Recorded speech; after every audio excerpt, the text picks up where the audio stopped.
at BB- with a positive rating outlook. Education Minister Senator Dr. Dana Morris Dixon says her ministry has partnered with the Ministry of Health to assist in resolving the safety issues at the Retirement Primary School in St. Elizabeth. Councillor for the Old Harbour South Division, Dr. Kurt Wall, is concerned about what he describes as the lack of transparency and consultation in the handling of the Spark program in the constituency. On the international scene, I'll back Ukraine in talks with Trump, says UK Prime Minister Keir Starmer. While in sport, tributes have been coming in following the news of the passing of former national player and coach Jeffrey Maxwell. The details after this.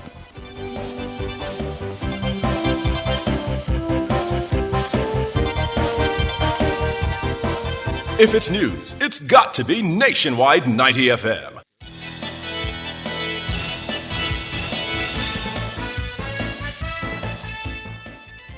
International ratings agency Fitch has affirmed Jamaica's credit rating at BB- with a positive rating outlook. The affirmation was disclosed Friday, February 21. Prime Minister Dr. Andrew Holness noted that the ratings reflect stronger governance than the peer median, significant progress with debt reduction, a sound fiscal framework, and a strong political commitment to deliver large primary surpluses. It was also noted by the Prime Minister that the positive outlook reflects Fitch's expectation of continued improvement in the debt metrics and further strengthening of the policy framework over the next few years, including climate risk mitigants. Fitch projects a balanced budget in the financial year 2025-2026, moving to a deficit of nearly 1% of GDP in fiscal year 26-27, which would still be in line with reaching the government's debt target of 60% on time by fiscal year 27-28. Jamaica faced a 3.5% GDP decline in the third quarter of 2024, due in large part to the damage caused by Hurricane Beryl in July 2024. A tropical storm and continuous rains further dented growth in the fourth quarter of 2024, with growth falling to a further 0.7%. Fitch forecasts real growth to rebound to 2.5% in 2025 and 1.7% in 2026, in line with its medium-term potential rate. Fitch also highlighted the crime rate, low productivity, and vulnerability to external shocks, including weather-related, as factors that subdue Jamaica's growth potential. The Prime Minister said the government is focused on all these areas. Dr. Holness said the administration is making significant gains in crime reduction and investing in human capital development to increase productivity. He says the government is building buffers to strengthen the resilience of the country to disasters through a multi-layered approach to disaster risk financing, including the National Disaster Fund, a contingent credit claim with the Inter-American Development Bank, the Caribbean Catastrophe Reinsurance Facility, and a catastrophe bond. Education Minister Senator Dr. Dana Morris Dixon says her ministry has partnered with the Ministry of Health to assist in resolving the safety issues at the Retirement Primary School in St. Elizabeth. This follows a machete attack on an ancillary worker at the school. The worker was reportedly attacked by a man of unsound mind on Tuesday morning. Now, the safety of our students and our teachers is paramount. And so I was really very disturbed when I heard the story. And to know that it wasn't the first time made it even worse. As a ministry, we have committed to building the fence. We actually are out to procure the fence, which is important. So that's one element. The individual was arrested and was in custody, but they needed more than that. And so the Ministry of Health is now working with that individual to provide treatment, because they need treatment, which is the key thing. In October 2022, the same attacker walked onto the school grounds and chopped the then principal in the head and upper body. This led to calls for a perimeter fence to be built at the school to protect staff and students. Minister Morris Dixon says more will be needed in the future to enhance security at the school. And so we see these issues happening around the country, and it is important that our communities be vigilant, and also that these individuals are able to get the kind of care that they need, because he has obviously been at the school several times and has been an issue for a long time. And so I think the issue is we have to address the security concern with the fence, but we also have to have a longer term solution in relation to his care. And I'm very happy that the Ministry of Health has stepped in and has committed to providing that care. And also the community has said that they will also be more vigilant and work with the police if there are any other incidents. Senator Dr. Dana Morris-Dixon, Minister of Education. She was speaking at a post-cabinet media briefing at the office of the Prime Minister on Wednesday. Tax Administration Jamaica, TAJ, has reported that over 4,000 uncollected payments under the reverse income tax credit are being held by remittance agencies. The TAJ is urging all individuals who have not collected their payments to do so by March 7, 2025. The agency says monies not collected will be returned to the Consolidated Fund as required by law. The government has disbursed $6.9 billion under the Reverse Income Tax Credit Initiative since last October. Approximately over 300,000 individuals have benefited so far. The TAJ says that though applications are closed, taxpayers can still access the Reverse Income Tax Credit Hub to track the status of their application and access relevant information. TAJ is reminding taxpayers that they will need to have on hand a valid government-issued identification card as well as the transaction number when collecting the disbursement. A recent study from the Caribbean Policy Research Institute CAPRI has found that in 2023, 8,500 cases of domestic violence were reported. The study, titled Hits and Misses: Women in Organized Violence, identifies a range of roles women play in interpersonal and domestic violence. CAPRI's study found that Jamaica is at the higher end of the global spectrum as it relates to child abuse. CAPRI says Jamaica has 12,000 cases reported annually, but in 2022, there was a peak of over 15,000 cases of child abuse. The think tank says this was likely influenced by pandemic-related lockdowns. However, CAPRI notes that these figures may underestimate the true extent of abuse. The study highlights that society sees physical punishment, particularly by mothers, as an acceptable form of discipline. Counsel for the Old Harbour South Division, Dr. Kurt Ward, is concerned about what he describes as the lack of transparency and consultation in the handling of the SPA program in the constituency. He says statements from the Ministry of Works outlined that all relevant stakeholders should be included in the consultation process. However, according to Councillor Ward, he was excluded from the discussions. Despite clear guidelines from the Ministry of Works that all stakeholders should be consulted, I have been excluded from discussions regarding the program's rollout. Additionally, my division, Old Harbour South, has been completely left out of the list of roads slated for repairs, despite long-standing infrastructure challenges.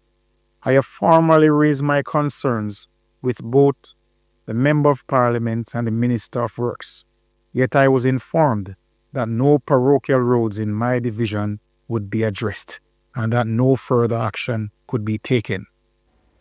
Councillor Ward highlighted that road patching activities were recently observed on the main road leading to the Old Harbour Bay community.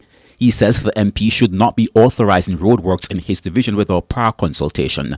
According to Councillor Ward, attempts to work out the matter with the MP has been unsuccessful. Workers from outside the community have been brought in to execute the project, disregarding local labor. It is unacceptable that the MP is authorizing roadworks in my division without prior consultation, as required under the program's guidelines. While MP Everett Warmington has publicly stated that none of his money would be spent in my division following the local government elections, I remind him that these funds are not his. They are taxpayers' dollars meant to benefit all Jamaicans fairly. After multiple attempts to engage the MP, each met with outright disregard, I have no choice but to take decisive action. Dr. Kurt Wall, Councillor for the Old Harbour South Division, Councillor Wall says he is prepared to take all necessary steps to advocate for his division.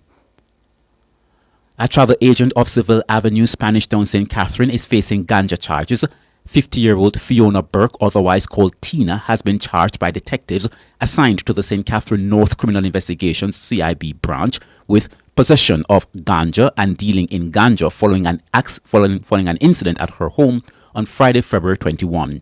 According to reports from the Spanish Town Police, about 6:15 a.m., lawmen executed a warrant at Burke's home. During the search, the police found 43 cups containing ganja. Burke was taken into custody and was subsequently charged after a question and answer session. Her court date is being finalized. A 37-year-old St. James man died on Friday, February 21 following an accident involving a utility pole. He is Vidmir Lewis, otherwise called Juggist, of the Goodwill community. Reports from the Adelphi police are about 9:03 a.m. Lewis, while driving his motorcycle along the main road, when he got entangled in wires that were hanging from a utility pole. He reportedly fell from the motorcycle and was knocked unconscious. According to the police, he was assisted to the hospital by citizens and later died. Investigations are continuing. On the international scene, Sir Keir Starmer will discuss the importance of Ukraine's sovereignty in talks with Donald Trump next week. He said in a call with the country's president. The UK Prime Minister reiterated the UK's ironclad support for Kyiv when he spoke to Volodymyr Zelensky on Saturday. The two leaders held their second telephone conversation in 4 days following US President Trump's decision to reopen relations with Russia and seek an end to the war in Ukraine. About 2,000 people marched to the Russian embassy in West London ahead of the third anniversary of Vladimir Putin's full-scale invasion. And now to sport. Tributes have been coming in following the news of the passing of former national player and coach Jeffrey Maxwell. Maxwell passed away after a long battle with Alzheimer's disease on Saturday. Maxwell served as head coach of Jamaica's senior men's national team from 1988 to 1989. He also led Jamaica during the 1990 FIFA World Cup qualifiers and CFU Caribbean Cup in 1989.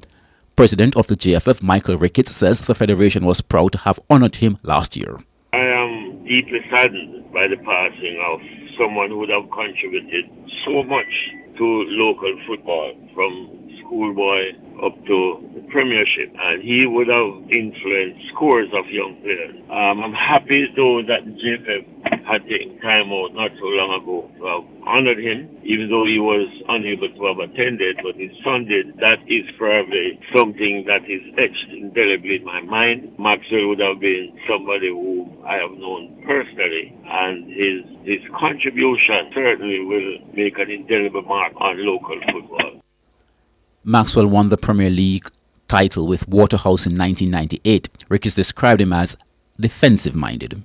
He was a very, very aggressive defender, even though he was small in stature, but he defended very well, both at Santos and at the national team. And I remember he probably would have been around with Carl Brown, so both of them, I think, would have been the two central defenders. So he was no ordinary figure on the field of play. Michael Ricketts. In a release, the Professional Football Jamaica Limited, PFJL, said Maxwell was a father, mentor and innovator whose work reshaped Jamaica's football landscape. And now for a recap of the top stories making the news at 5. Fitch has affirmed Jamaica's credit rating at BB- with a positive rating outlook. Education Minister Senator Dr. Dana Morris Dixon says her ministry has partnered with the Ministry of Health to assist in resolving the safety issues at the retirement primary school in St. Elizabeth. Counsel for the Old Harbour South Division, Dr. Kurt Wall, is concerned about what he describes as the lack of transparency and consultation in the handling of the SPA program in the constituency. You can find the news on our website at nationwideradiojm.com and on the Nationwide app available on Google Play and the App Store. News is next at 5:30 tomorrow afternoon, but stay tuned. Coming up next, it's Sports Nation Live with Wayne Walker and Eric Swaby.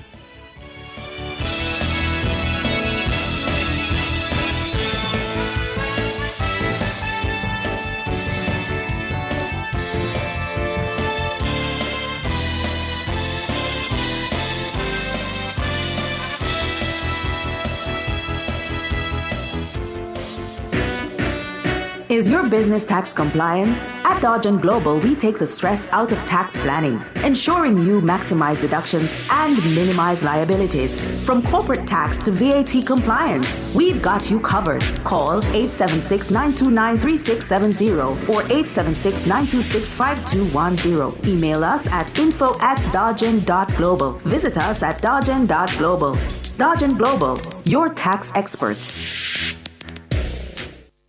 You can have it all. Company events, birthday parties, or the wedding of your dreams. It's all possible at Grand Palladium Hotels and Resorts. We have magnificent event rooms and a dedicated team that will make your event the best experience that only Grand Palladium Hotels and Resorts can offer. Contact us at 876-619-0000 or call your favorite travel agency and ask about our promotion designed especially for you.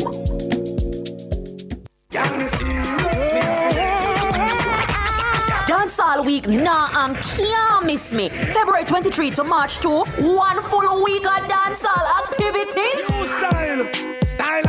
Cliff Hughes Online, I got there at the Ronnie Williams Entertainment Center on February 26 from 10 a.m. to 1 p.m. at the official Dancehall Village to help celebrate dancehall. Follow back on me and come celebrate the dancehall culture at the Cannabis Village. Seminar and workshop I got there, food and shopping village, and the official opening of the Dancehall Museum. This you wanna hold? Catch me side at Cliff Hughes Online. Me a dance and I go with a bag of things. Them I go have dance workshop and boot camps, and guess what? It's free all week. Go down now. And don't forget the dancehall fashion frenzy on Friday and the dancehall street parade, plus the big bad corrosion after party on Sunday. Me, Affidede. It can't miss me. And if you miss it, that rough. But don't worry, Cliff Hughes Online I got there if you make you know the pre. You see? February 26, 10 a.m. to 1 p.m. only on Nationwide 90 FM. Oh, we are the revolution in media. Dancehall and me everything.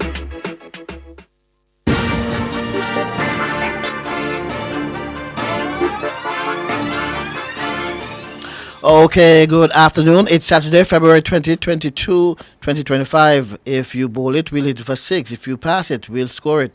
Give us a pool, we'll dive in. And as fast as the starters gun fires, we're at that finish line. I'm Alex Swabio. This is Sports Nation Live on Nationwide 90 FM, nationwideradiogm.com, and Flow Channel 916. You can also tune in to our program live on our YouTube channel, Nationwide 90 FM. And remember to like, subscribe, and share our content. Coming up, we have another packed and exciting show lineup for you. We'll be talking track and field, taekwondo, swimming, and much more. But first, an athletics lesson from 1 Corinthians 9, verse 24. 1 Corinthians 9, verse 24. Do you not know that in a race all the runners run, but only one gets the prize? Run in such a way as to get the prize. Did you notice when reading this verse that it doesn't say you must win or you will win?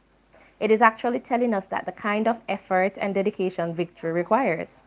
Competing with integrity is the key here. Anyone can cheat and win, but what does that do us morally? It's not about winning at all costs or abandoning your values to do anything it takes to win. This is telling us we need to perform at our absolute best and have the self-discipline to compete in a focused, well-practiced, and strategic manner. If we do that, we will perform in such a way that will be nearly impossible to beat. Will we get beat sometimes? Absolutely. However, in performing with honor, we can feel victorious even in a loss. Okay, so that was our athletics lesson from 1 Corinthians 9, verse 24. No feature, you just had to be there. We relived Jamaica winning the under-17 boys 4x400 meters relay final at the 2024 Carifta Games. Final of the under-17 boys 4x4. The Bahamas go on well. Tracked by the Jamaicans, Trinidad and Tobago moving well down the back straightaway too.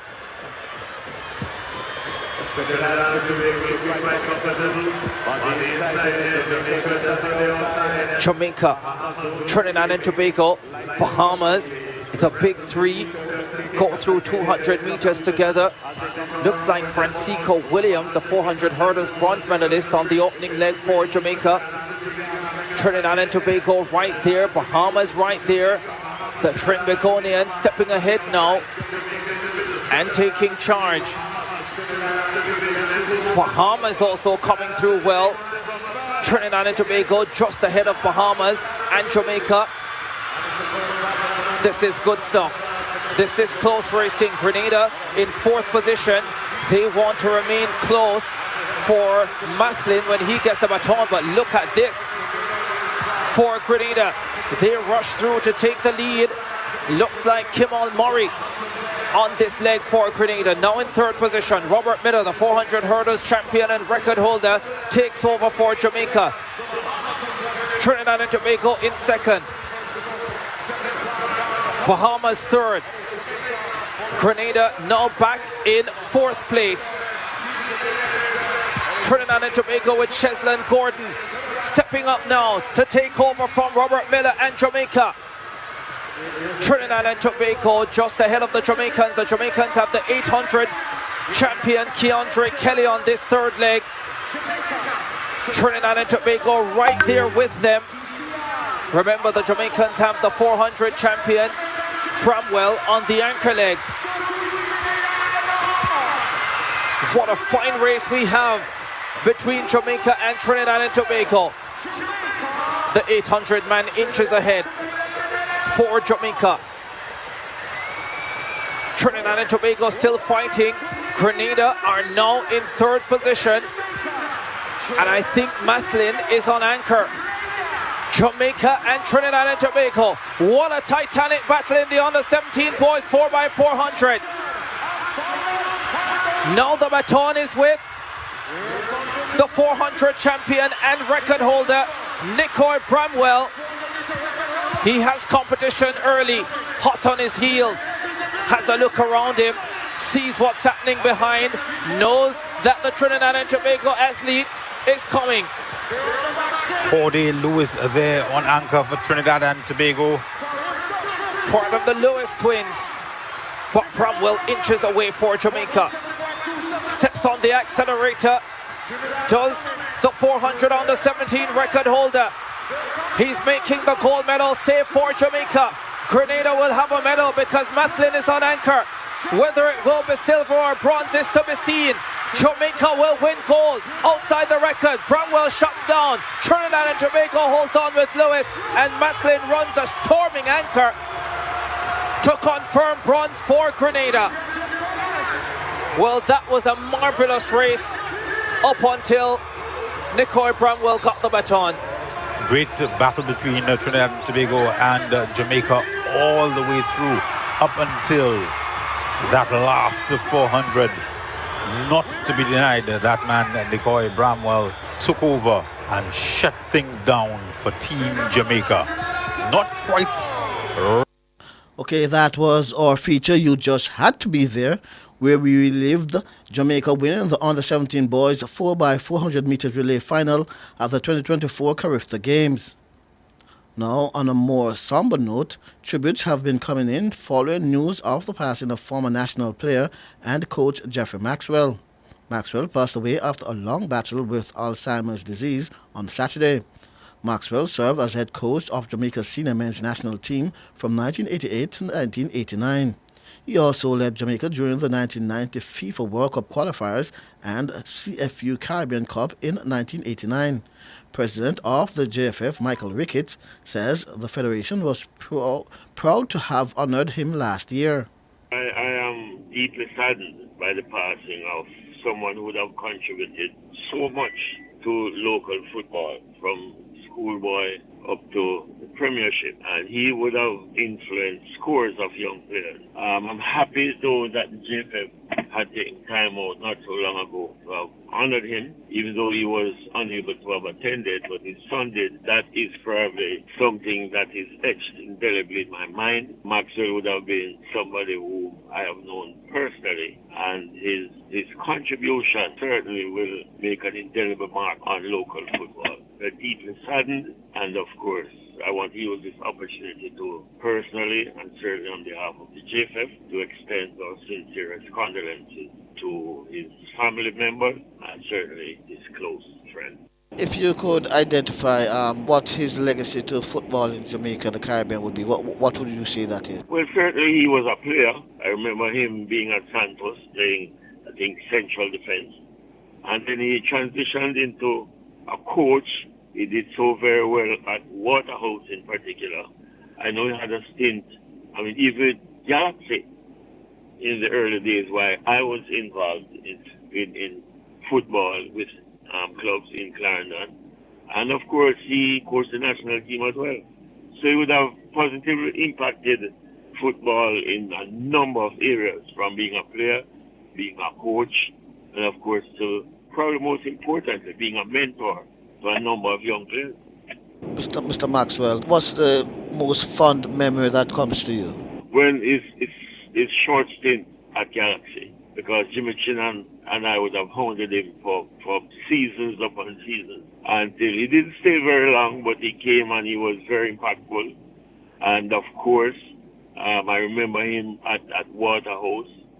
I remember Bob Campbell was his assistant, and they did an extremely great job with the youngsters at Waterhouse.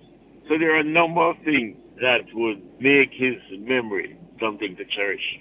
As a player or a coach, what would you say his style of football was? Defensive, offensive? Or how would you describe his football philosophy? He was a very, very aggressive defender, even though he was small in stature. But he defended very well, both at Santos and at the national team. And I remember he probably would have been around with Carl Brown. So both of them, I think, would have been the two central defenders. So he was no ordinary figure on the field of play. Okay, so that was President of the Jamaica Football Federation, Michael Ricketts, expressing his condolence to the family of the late Jeffrey Maxwell. I would like to express my condolence on behalf of the Sports Nation Live and Nationwide 90 FM family to the family of Jeffrey Maxwell, former player and coach. With that, we take a break and we come back with more here on Sports Nation Live.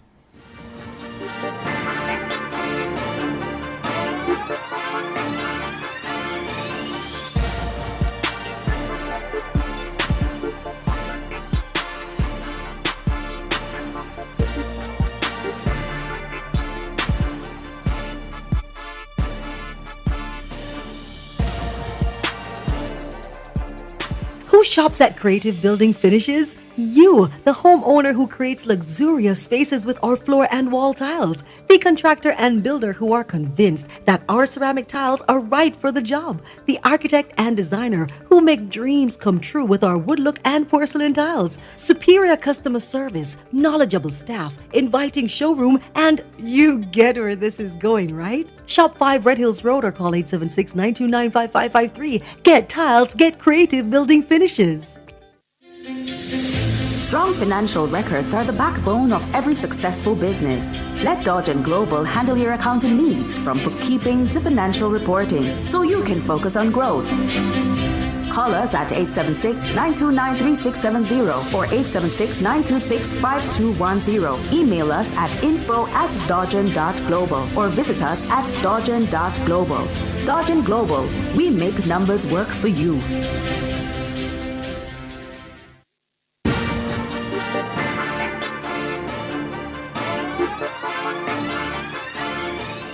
Okay, good afternoon. Welcome back to Sports Nation Live. I'm Alex Swaby, working with Kevin Williams on the other side of the glass, my technical operator / production assistant. We jump over to the National Stadium where Wayne Walker is at the Gibson McCook Relays. Wayne, good afternoon. Good afternoon to you, Alex, and you've joined us in time for the Class 2 boys 4x100 meters.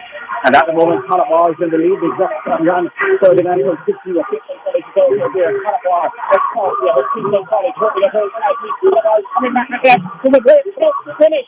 Calabar gets there, 41.26. The clock line is 41.26. And Calabar are dominating these relays. They just ran 39.60 in the Class 1 boys event. And now they came back to do 41.26. They were chased all the way by Kingston College. The Celtic was also there.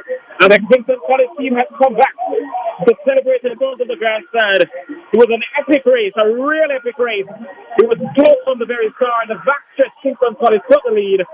Calabar chased them up to the front of the bench for the third leg and the final shade-over. But in the end, the Calabar had enough, and they just held on to beat Kingston College in that very, very stirring final of the Class 2 boys 4x100 meters.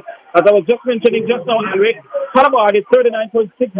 In fact, the top three teams in the boys Class 1 4x100 meters dip below 40 seconds. We're talking about February. What an outstanding show here from Calabar. And it's no surprise because all season long they've been dominating at the development meets around the country. And what the fans are seeing here in Savile National Stadium is just the tip of the iceberg because they, I'm sure, have got a lot more in the tank. Champ starts at the back end of March, so they've got about 4 or 5 weeks to sort of tweak whatever they need to. But I tell you what, It is going to be one very, very close championship as far as the relays are concerned, because as I mentioned, Excelsior, they also was very, very prominent in that 4x100 meters class 1. They did 39.99. Jamaica College was second, 39.88. And as I mentioned, Calabar 39.60. Edwin Allen, they were not too far behind. They did well at Central Champs, and they came here tonight and they 40.30. That's the top score in the class 1 4x400 meters. But what an outstanding show from Calabar in both relays. Well, the fans are a little surprised that yes, this many people here at Gibson Relays, because we know what you have to come later on in the year, including the Grand Slam over 2 days. We want to believe that track and field people put their money together and get ready for big ones. There's also going to be the races from pre-national championship. You name them, they're all going to be coming up on this race down the road. But at the most, Gibson Relay, they have their niche market, and that niche market has held very, very well. It's a very nice Saudi race. The grandstand is fully packed out. It takes up a bit more in the lower tier, closer to the wall, heading into the spectra. But if you look at the spread around the National Stadium, it's not bad at all. So Gibson 48 is up and running, and fans are also having discussions about the look of the National Stadium team. As I mentioned last week when I was here for the Isaac Henry Invitational, how to me the track looks. I'm no more impressed than I was last week. But they say the renovation work will start tomorrow because there will be no other windows. It is right after Champs, the very next week, with Michael Johnson over 3 days. So let's see what the early stages of the work looks like when it gets underway tomorrow. And going forward, let's see what they do. For now, people are happy inside the stadium. The performances are good. It's now the 4x100 meters class 3 boys that's going to be coming up, and we'll just hold for that one. But Calabar winning the first two, class 1 and class 2, and they did so very, very impressively. 41.26 for the class 2 boys and the 39.60 for the class 1 boys. So they're called to their mark. Just going to give you the lane draw. Up in lane 1, looks like Manchester High School. Up in lane 2, I think looks like Technical High School. Then up in lane 3, it's Kingston College. And they're off and running. This now is a class for the class 3 boys for about 100 meters. And again, Calabar is really, really showing the way at the moment. Everyone is very well on the back stretch. It's not funny. St. Elizabeth Technical is also there. Kingston College is there. Edwin Allen is also prominent in this one as well. But Calabar holding on to a very slight lead. They're up to the second changeover. Calabar does go first and they make the change outside of the zone. Let's see what that looks like. Kingston College goes flying you and this style in the corner of the bend. It's Calabar and Kingston College. These are the two that again will determine who will win the class 2 boys 4x1, and it's Kingston College in the lead. Edwin and Excelsior is trailing. But Kingston College, the Jamaica College, the boys of Old Hope Road will have more than enough to hold on the challenge. For Excelsior, 42.4. The flash time for class 2 boys. And it's amazing the kind of times that these high school boys in Jamaica are running for relays generally. But when you consider we're still in February, you start to wonder what they're going to do closer to the middle of the year. And World Championship is also up on us as well. And a number of these juniors will want to try to find out if they are good enough to live with the big boys and to go on the grandest of stages. Let me give you the official timing for that one. There was Jamaica College 42.44. St. Jago trailed them home in 42.80. Calabar High School was third actually in 43.10. And Kingston College, they finished fourth in 43.66. Let me give you the official results for the class 2 boys. And we've been seeing some really outstanding performances. So it is 41.26, and it was Calabar and Kingston College 41.26. So both were accredited at the same time, Kingston College and Calabar. And so Calabar was given Kingston College was given the edge.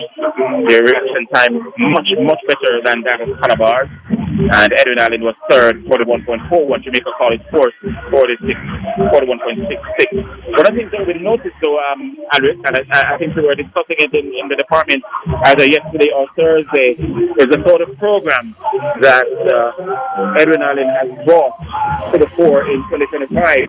They've been really looking good, and we are seeing that coming over into Boston Relay 25 here at the National Stadium. They're in the top three of all 3 4x100 meters, and it causes and bodes well for the school that many people believe will go on to retain their girls' championship title, and that's another thing to look forward to. But we'll see how Edwin Allen does at boys and girls champs. Many people believe that they're poised to have their best year yet. And as you mentioned in the department on Thursday, Alice, when you hear about Edwin Allen amongst the boys, it sounds a little strange. You're right. But people are stepping up, over time and getting their act together. So very likely we could have a couple of those boys from Homewood and Edwin Allen upsetting some of the bigger name schools to make the championships even sweeter. That is a strong possibility, given that they have 4 or 5 weeks to put a little tweaks into it, see what's going on. And yeah, we should see something special. So we've got the final one, which is a Class 4 boys 4x1 coming up. And the lane draw for that one, but in lane 1 is Herbert Morrison. Let me see, yeah. In lane 2 is Campion College. Lane 3, St. Jago. Wilmers is 4, Jamaica College 5. Lane 6, Kingston College. Manchester in lane 7, and in lane number 8 is Calabar High School. And if we could just hang for this one, they're off and running. St. Jago, Campion College, coming into place at this moment. Also running well is Jamaica College, Wilmers as well. They're tying up the back stretch. 4 will go to the changeover zone almost on the line, and that changeover is already made. They're coming to the bench to make the final changeover. And it's Jamaica College who does so. Wilmers is right beside them, so Jamaica College with a slight lead over Wilmers. St. Jago is fighting, coming forward as well. But Jamaica College will hold on to the team from Wilmers. Jamaica College 45.12 with the flash time. Wilmers second, St. Jago third. And that's why they come to the line in 45.4. The time has been rounded down. And Wilmers 45.39. St. Jago 45.71 third. So the top 3 in the 4x400 meters class 4. So Kingston College 1, Calabar 1. And just now, Jamaica College now winning 2 of them. And the KC and the Calabar winning the other 2. And that's how they finish in 4x100 meters for high school boys. Yes, Alex? Right, so you, from what you're seeing in the early stages, well, somewhat early stages, later this evening will be a cracker when the big boys come out. Have you been able to see any of the 60 meters, or are they not run yet? They're not yet. If you look at the schedule, I'll tell you in a bit. I have the schedule here with me. So we're at the 4x100 meters. The 60 meters, let me see. I'm just running down the schedule. 4x800 open, or the 60 finals are coming up at about 6:45. Right. Yeah, so you'll have 60 final A for women, B for women. And then you have 60 meters A for men and B for men, C for men as well, so quite a number of entries for men. And then the sprint medleys and so on. They're scheduled to close off tonight at, on the schedule it says 11:59, but we know that's not going to happen. Right. So the 4x400 is normally the last event, and that is scheduled to go off at 8:30. Okay, then when we'll check back with you in a little bit. So just keep abreast of what's happening out there and give us the best report when we join you again. Not a problem. Okay, Wayne Walker at the National Stadium, observing happenings at the Gibson McCook relays. We take a break and come back with more here on Sports Nation Live.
one solid surface. So versatile and beautiful. It's non-porous, no sealing necessary, renewable and repairable. So easy to clean and maintain, and can be thermoformed into any shape. Choose Corian, the #1 solid surface in the world, when you want beauty and the best for your countertop. Visit Home International Limited, located at 104 Constance Ring Road. Telephone 755-1970 or 276-6448.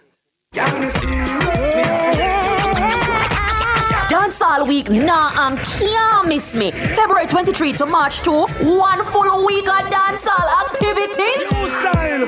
Style. Cliff Hughes Online, I got there at the Ronnie Williams Entertainment Center on February 26 from 10 a.m. to 1 p.m. at the official Dancehall Village to help celebrate dancehall. Follow back on me and come celebrate the dancehall culture at the Cannabis Village. Seminar and workshop I got there. Food and shopping village and the official opening of the Dancehall Museum. This you wanna hold? Catch me side at Cliff Hughes Online. Me a dance and I go with a bag of things. Them I go have dance workshop and boot camps, and guess what? It's free all week. Go down now. And don't forget the dancehall fashion frenzy on Friday and the dancehall street parade, plus the big bad corrosing after party on Sunday. Me, Affidede. It can't miss me. And if you miss it, that rough. But don't worry, Cliff Hughes Online I got there for make you know the pre. You see? February 26, 10 a.m. to 1 p.m. only on Nationwide 90 FM. Oh, we are the revolution in media. Dancehall love me everything. It's Monday, get over your blues. Or Tuesday, Wednesday, Thursday, Friday. The E-Zone is here for you. With this thing at Honeybee. And Karim Boyatings from 3 to 5 p.m. on Nationwide 90 FM. We've got your entertainment news. Then we want to hear your views. Why you said? Jump in the mix. Or the hot seat. Don't miss our brain busters. Or the crazy giveaways. Let's talk fashion. Send us your outfit of the day. Ooh, cutesy. Very demure. Are you looking for love? Really try. Come on one of our blind dates. Send your request to ezoneblindates@gmail.com. That's ezoneblindates@gmail.com. And stay tuned for your confessions. These are my confessions. Share them with us at ezoneconfessions@yahoo.com. I mean, is this planet Earth? Is it? I don't know. Let me check. Either way, it's got a buzz. And a bug thing. Ow! Ow!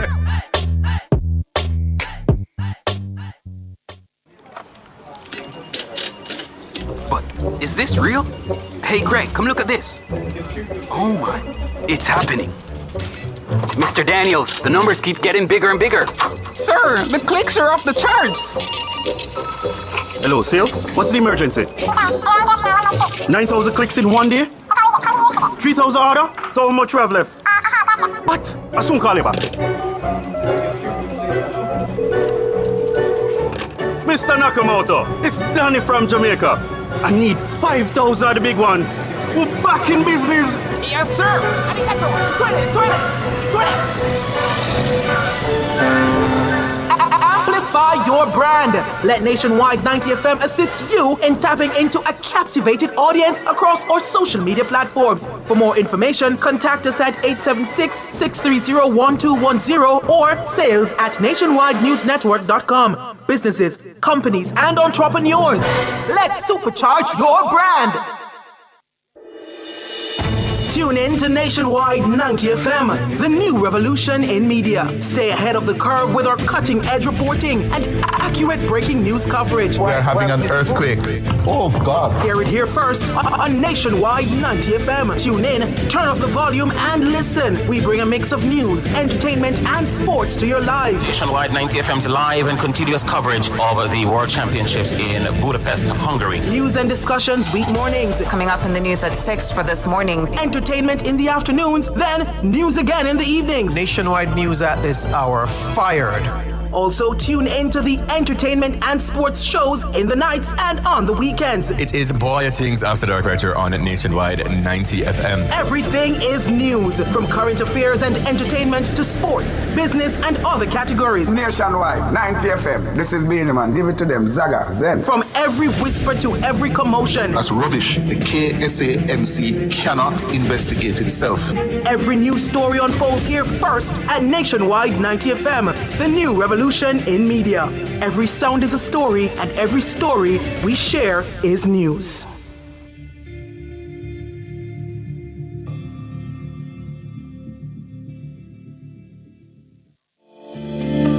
Attention all data protection enthusiasts. Tune in to Nationwide 90 FM every Tuesday at 8:20 a.m. and Thursday at 8:25 a.m. for a new program, Data Protection Matters. Starting June 4, 2024, join us as we delve into crucial topics that will keep you informed and compliant. Data Protection Matters is hosted by Chuck Cameron, founder of Design Privacy, your trusted partner in data protection. Don't miss out. That's every Tuesday morning at 8:20 and every Thursday at 8:25 a.m. Stay protected, stay informed with Nationwide 90 FM and Design Privacy.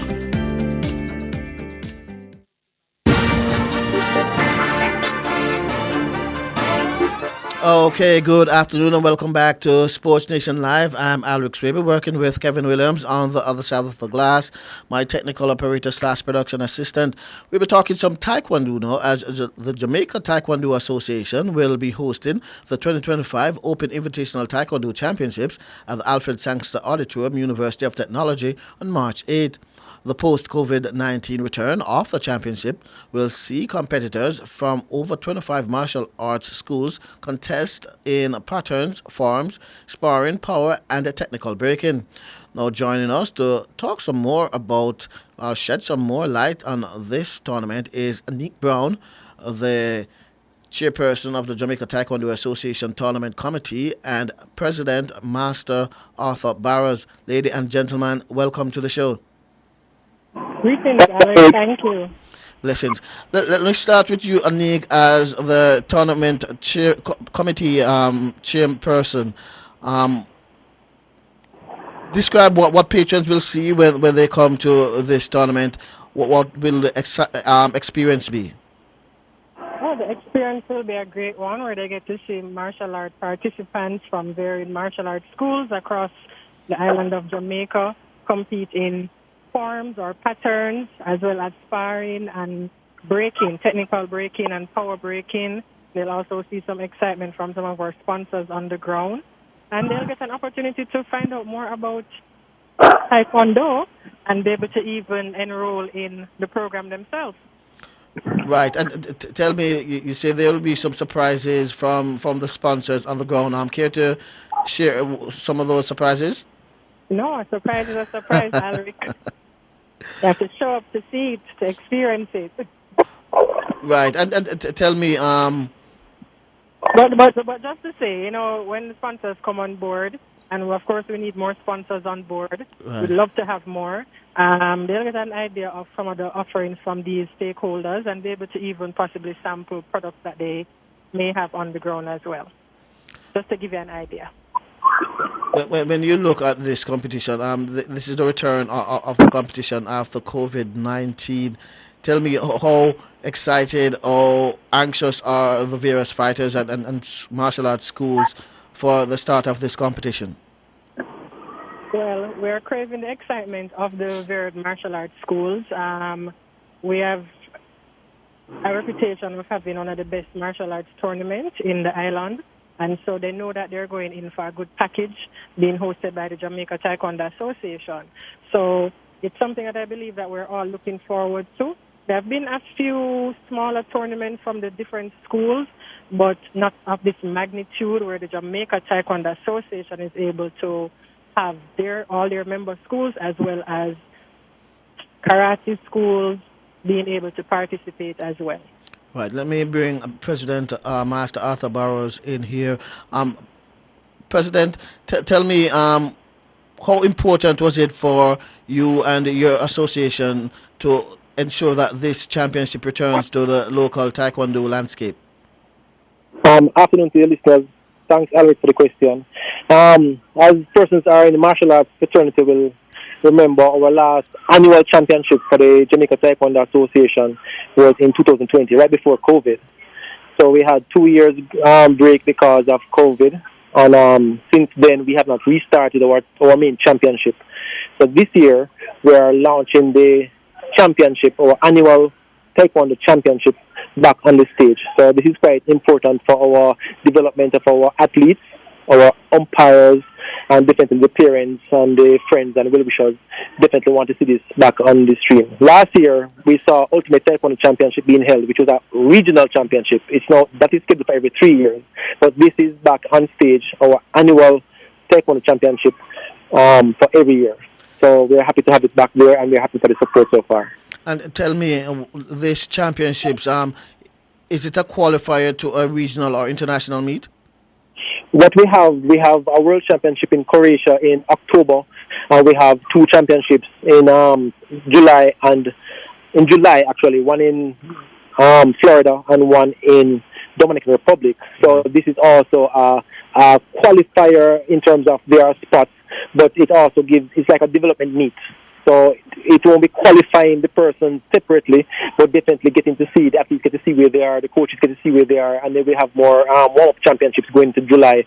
And definitely by July, we will be selecting our final team to Croatia. That's the ITF Taekwondo World Championship that's been held this year. Right. And Anik, 25 martial arts schools, tell me some of the headaches you and your team is having to coordinate all of these schools and events and ensuring that you put on a fantastic show. I wouldn't say that we're having headaches, but with everything there are challenges. But so far, we really just want to get the participants registered timely. In the past, sometimes we have registration going up until the morning off, and we'd like to move away from that so we can, start on time and see the championship run timely and effectively. So it's just really to get the schools to register within the time specified, and that we can kickstart at 9:30 with everybody already paired up and bracketed for their different divisions. So I'm assuming you have a cutoff time for registration. What is the opening, when registration opens and when it cutoffs? Registration is already open, and it should close about the 27th, about the 4th of March. Right. And when you look at 25 martial arts schools, over the years, when you before COVID, that is, which are the events or eras that you see patrons gravitating to the most? The pattern/forms, sparring, power, and technical breaking. What interests the patrons most of all? I think I'll let Master Boris take that one. Okay, no problem. Master Boris? Thanks, Anik. What you see, the black belt categories will open the championship. So what we are doing this year is a little change in format. The competition starts at 9:30 right after the opening ceremony, and we open with the black belts pattern and the black belt sparring. So you'll see the lightweight, middleweight, and heavyweight senior males going head-on about 10:30. So that is normally a feature of the championship. The females also will see some of our talents here. Anik is one of them. We see Jasmine Barrows and other black belt female adults coming to the mat. What we'll do, we have those there. So persons who are coming to watch, definitely by 10 o'clock, be in the UTEC auditorium because the black belts will be up. After the black belts are there, we use them to do some judging for the color belts and the juniors. Right. And Anik, the championship will be hosted at the Alfred Sangster Auditorium at the University of Technology. Tell me what went to the decision to host it at the Alfred Sangster Auditorium opposed to at the National Indoor Sports Center or some other venue? Right, well, the Alfred Sangster Auditorium is one of the Jamaica Taekwondo Association's home away from home in terms of championship hosting. So we're familiar with the environment. In terms of, we would have preferred to have been in the indoor center or the national arena, but part of the challenge is really the availability in terms of date and support as well from other stakeholders, including the ministry, for us to really get the support financially to afford some of these venues. So we're a non-profit organization, and with some of those off-air challenges, we decided to just go back to grassroots, to the home, where it started, or where we used to have it a few years, not necessarily where it started. Earlier you mentioned that persons coming out to watch the whole championship can get the opportunity to participate just to get the feel of what it's like. Describe to us what that will be like. Right. Patrons are usually excited to see the sparring. As a people, we are strong and resilient, and so they enjoy seeing the sparring, especially the little ones, try to score a point with a punch or a kick. 1 point for a punch, 2 points for kicks to the midsection of the body, 3 points for a kick to the head. Patrons will get to see some of that in action. We have also had opportunities where we get participation from the audience, so, just to show their strength, whether it's with trying to break a board or, doing a particular technique, some push-ups or stuff like that. So there will be varied opportunities for them to be entertained and enjoy the scenery. Right, and over the years, how enthused have patrons been to participate in that, and have you been able to attract new persons to the sport of Taekwondo through this initiative? Well, we have been able to attract new persons based on new students within each school. So, the more you have students, the more you have new persons, and each student will have their followers from their family and friends. So, yes, we'd love to attract a few more new persons in terms of other stakeholders, such as corporate Jamaica, to just come on board and see the growth and potential available with Taekwondo. The Jamaica Taekwondo Association is consistently producing female and male athletes of the year. And so Taekwondo is a sport that we'd like others to buy into and see the potential for it. We have hosted our own Taekwondo World Cup here in Jamaica. So we are a good brand to partner with. Right, and speaking of partnering with, you mentioned earlier some of the challenges you would have faced in getting financial partners, which resulted in you not getting the preferred venue choice. The preferred venue, right? But you would have gotten some support from corporate Jamaica. If you want to say thanks to those who have come on board and encourage others to come on board even now.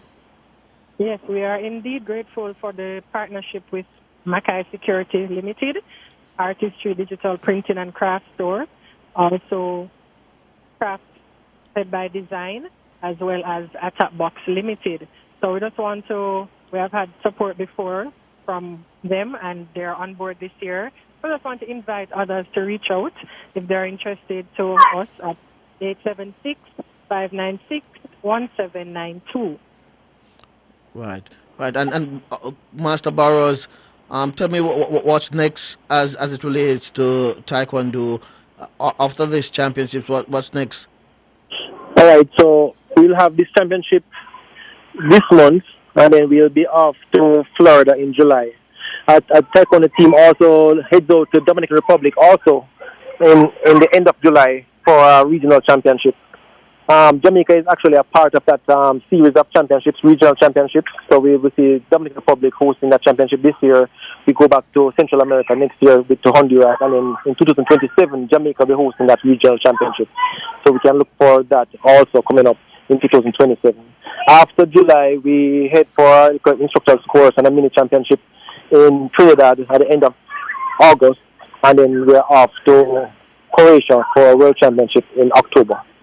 Right. So that's the overseas schedule that we have. We have some smaller things happening in our schools and some local meets just to get the umpires up to scratch and also the athletes sharp as we can going into the international team.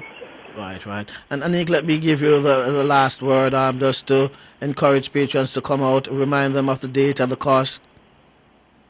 Thank you, Alric. Listeners of Nationwide and Jamaica by extension and the diaspora, we invite you to come to the Alfred Sangster Auditorium for the rebirth, the relaunch of the Jamaica Taekwondo Association's Open Invitational Championship, which will be Saturday, March the 8th, starting at 9:30 a.m., right?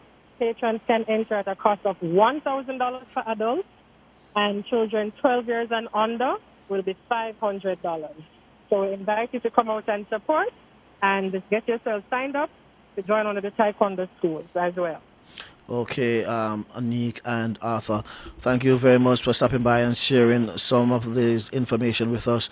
We wish you and your team all the best. Thank you, Eric. It's our pleasure. Okay, so that was Chairperson of the Jamaica Taekwondo Association Tournament Committee, Anik Brown, and the President, Master Arthur Burrows. We take a break and we come back with more here on Sports Nation Live.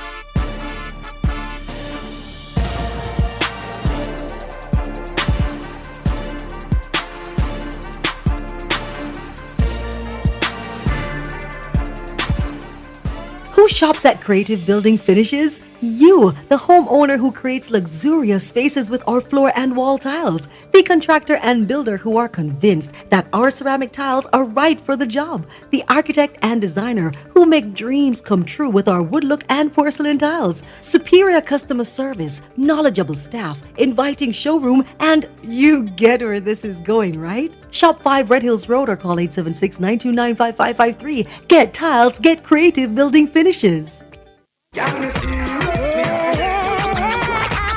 Dancehall week, can't miss me. February 23 to March 2, 1 full week of dancehall activities. New style, style and style. Cliff Hughes Online, I got there at the Ronnie Williams Entertainment Center on February 26 from 10 a.m. to 1 p.m. at the official Dancehall Village to help celebrate dancehall. Follow back on me and come celebrate the dancehall culture at the Cannabis Village. Seminar and workshop I got there, food and shopping village, and the official opening of the Dancehall Museum. This you wanna hold? Catch me side at Cliff Hughes Online. Me a dance and I go with a bag of things. Them I go have dance workshop and boot camps, and guess what? It's free all week. Go down now. And don't forget the dancehall fashion frenzy on Friday and the dancehall street parade, plus the big bad corrosion after party on Sunday. Me, Affidede. It can't miss me, and if you miss it, that rough. But no worry, Cliff Hughes Online I got there if you make you know the pre. You see? February 26, 10 a.m. to 1 p.m. only on Nationwide 90 FM. Oh, we are the revolution in media. Dancehall love me everything.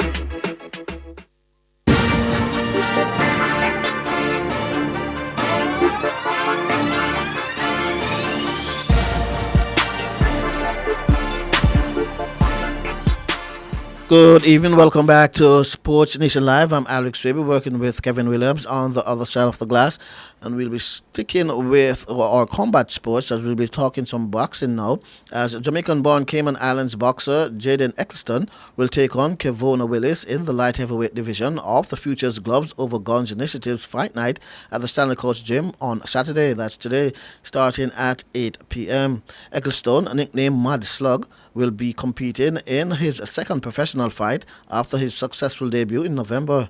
His coach, Floyd Trumpet, described the fight as a must-win.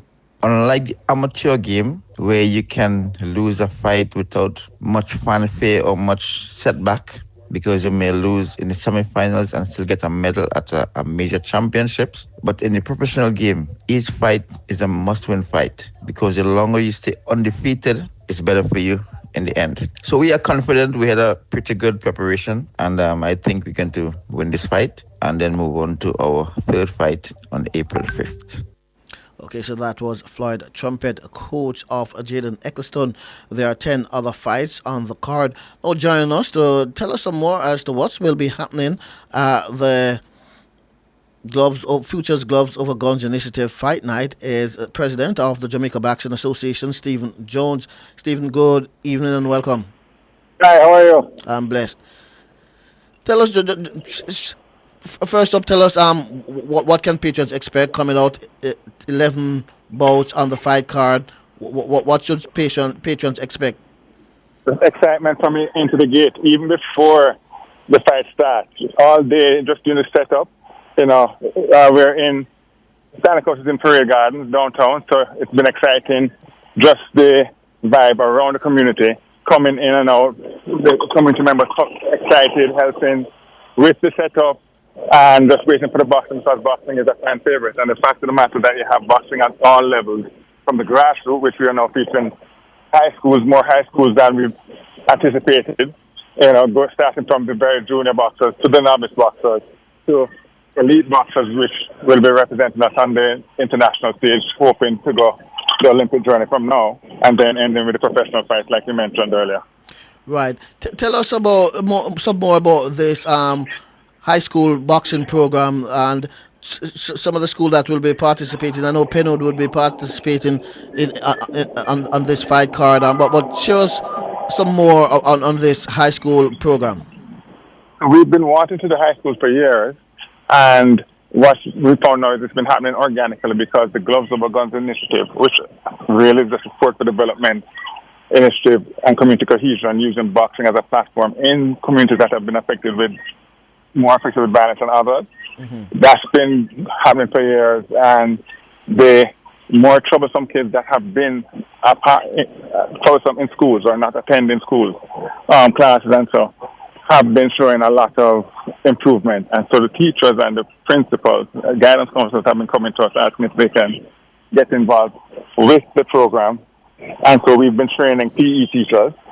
And with that being said, now that we have the Futures platform, the kids that have been in the Gloves Over Guns have been saying they want to represent the high schools. So we have not just Irwin and Musette or Penwood. We have like Spot Valley, and we have Green Pond, I think it is, and that have come on board. So the idea is that each month feature at least 2 schools in the Futures platform. Right, and I'm guessing why we are not seeing more schools participate. Parents and the school community may be a bit hesitant because they feel that this will encourage violence, students learning to fight. However, from experience, I know that when you step into a boxing gym, when you go through the training, it calms you so much, and it give you a sense of purpose and respect for others, that those who are prone to violence tend to be more passive than even those that started out as someone that's passive. But tell me what has been some of the challenges you find, and how are you working to get around that? So we hit a nail on the head. With the schools, it was all about educating the parents, the teachers, and just the community themselves. And a lot of the first things that I thought it would have been a safety issue at first, they realized that, the sport is, especially the amateur level, it's more safe than dancing. It's been proven, so it's on the safe perspective, in terms of the children being protected, that's no longer a worry. Right. But what they thought was that, like you mentioned, that we will be teaching those that were indisciplined how to fight, teaching fighters how to fight, as opposed to the fact that we're saying fighting is indiscipline. Boxing is a discipline. Right. You don't just step into the ring unless you agree to be part of the counseling, the mentorship, and just the camaraderie all together. So over the past 2 years, they've been seeing those that have been labeled trouble teens before acting now more like mentors, acting more disciplined, and the leadership qualities in them. Boys and girls have been coming through. So now parents have been coming to the gym. They've been seeing how they can be a part of the workshops. So it's not just boxing workshops in schools. We're looking to do boxing workshops with the parents involved, so that the kids and the parents can speak together and communicate and be on the same journey. So I think that's why it is that the schools are now coming to us, as opposed to us going to the schools. It's literally been, we build them, show how it is, and then they take it on.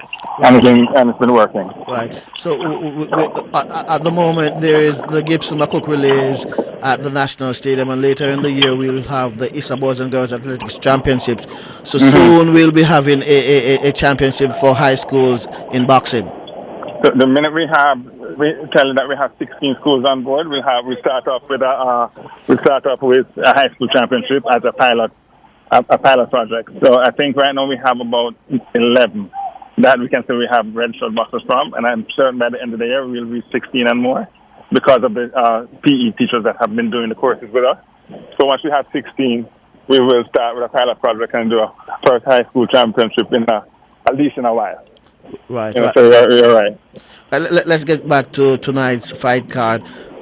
11 fights on the card. Earlier, I played the clip with Floyd Trumpet, the coach of Jaden Eccleston. Tell me, Jaden was born in Jamaica but based in the Cayman Islands. Is he the only overseas-based fighter, so to speak, that will be on the fight card tonight?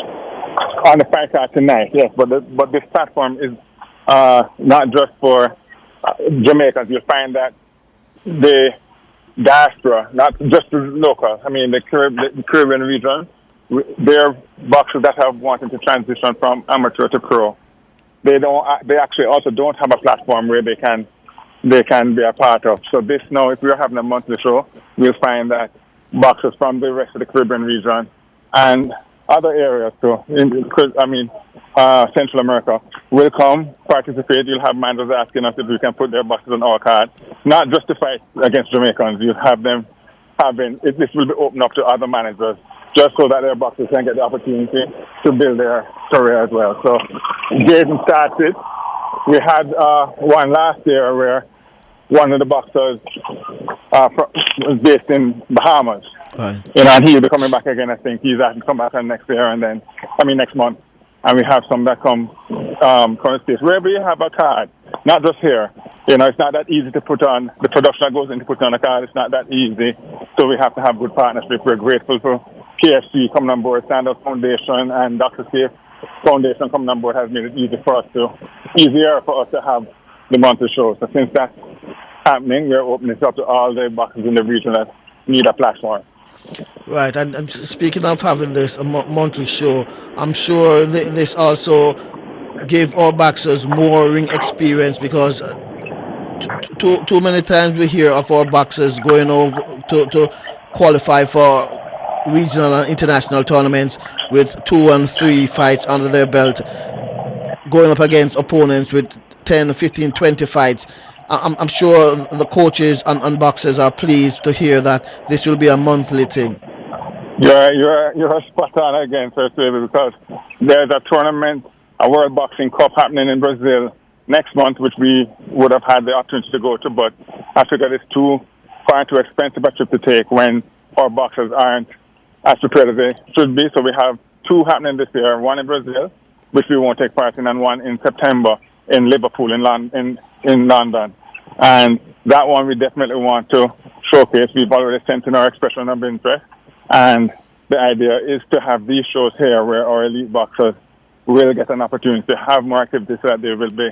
We definitely have the talent. It's like I said, we haven't been able to shine with the others that have participated more than us because they've had more bouts. So with us having the monthly shows, you'll see that we are able to perform on those stages and ultimately reach the Olympics in 2028.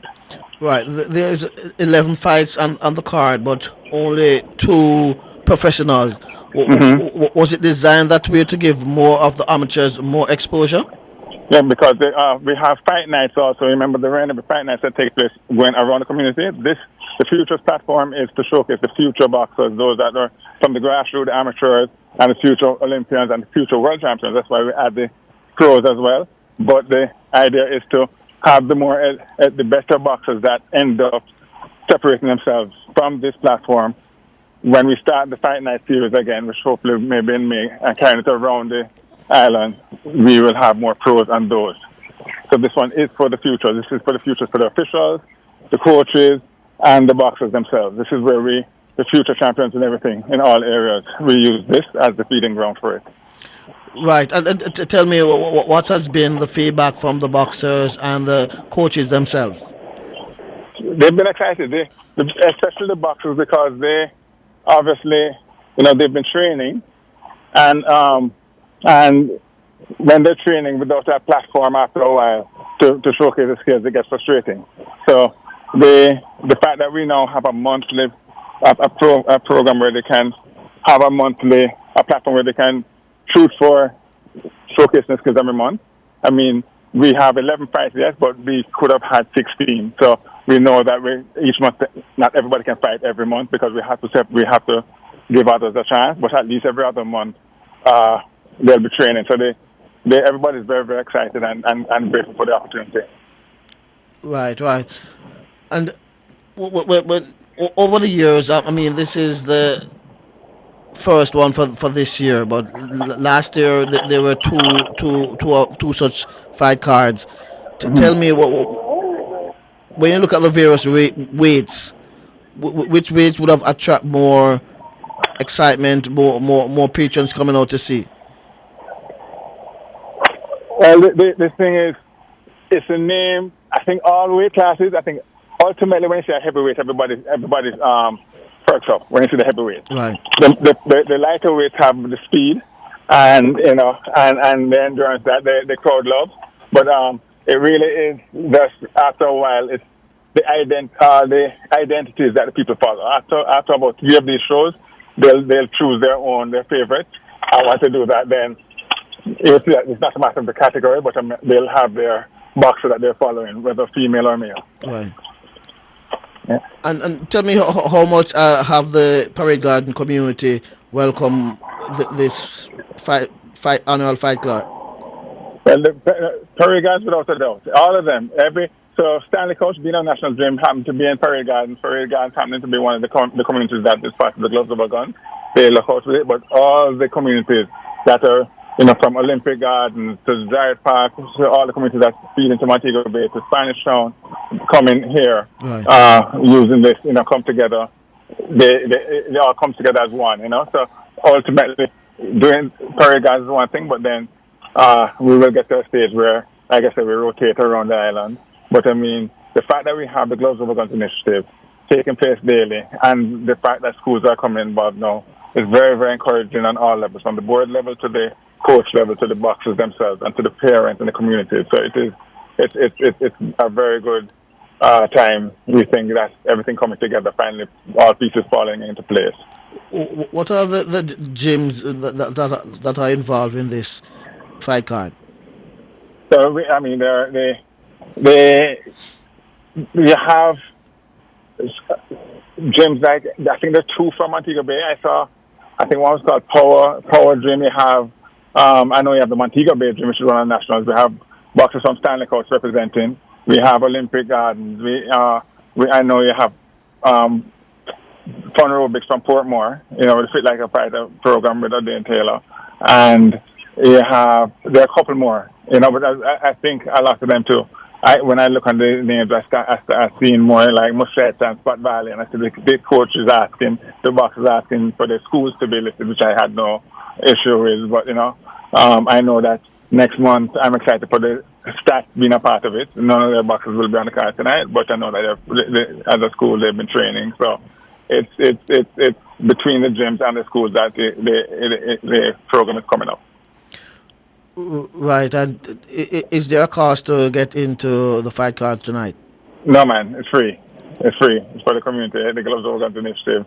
For the community like this, it's a lot about community cohesion. So, like I said, we're grateful for the sponsors and the partners that allow us to have it. So, and actually, KFC come in with gift vouchers for the crowd and just different things. And Sandals Foundation, based on starting in Montego Bay, but then bang into the whole island-wide, and Dr. Safe Foundation based out of Mobile, but seeing what is happening with the drain, we wouldn't have been able to do it without them, and we have others that sponsors that help us as well. So we make it free to the community so that it's all access.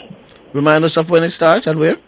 The first, it gets open already at 6, Stanley Coast Gym, Victoria Avenue, and first ball will be about 7:10.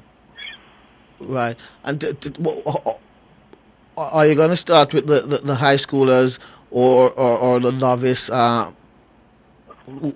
are on a path to the Olympics or the professional? No, man, we'll start with the junior boxers first. Right. The junior boxers, which will be the high schoolers, and the novice boxers, which will be the grassroots boxers underneath, with less than 5 fights. Then we go to the elite, which are those that are on the road to the Olympics. And then you have the professionals. I know there have been a push to encourage more female boxers to come out. Will there be female fighting on this card? And how has the push been going in terms of attracting more female to the sport? The female part is the fastest growing area. There are none on this card. We have a lot of females in JDF. We have a lot in the schools. But by the next card, you should have a couple female fighters that match up. We have a lot of them, but the experience levels of the weight classes didn't match up. But we have them training, so we'll have more grassroots ones starting. So by next card, we should be able to feature some. Right. Okay. Then, President Jones, let me just give you a final opportunity to encourage Jamaicans to come out and support this venture. I'm grateful for the Jamaicans for always supporting the venture. We listen to their feedback. We not just the Futures program, because I know they will support. They support not just the boxing, but the children within the communities. And worse now that we're getting into the schools, and the fact that we have talent in abundance. I know that the support will be there. I understand. Continue looking out for them. Parents continue communicating with the kids and supporting them. And you will see that 2025 will be a year full of activity. And we encourage you to come enjoy the evenings whenever we have it, because it should be the last Saturday of every month. And we'll continue to take the feedback and move in the same direction. Okay, then, President Jones, thanks much for stopping by and sharing these information with us. Thank you. No, I appreciate it always. Thank you for the coverage so much. Blessings. Okay, so that was Stephen Bomber Jones, president of the Jamaica Boxing Association. We take a break and we come back with more here on Sports Nation Live.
Dancehall Week, and can't miss me. February 23 to March 2, 1 full week of dancehall activities. New style.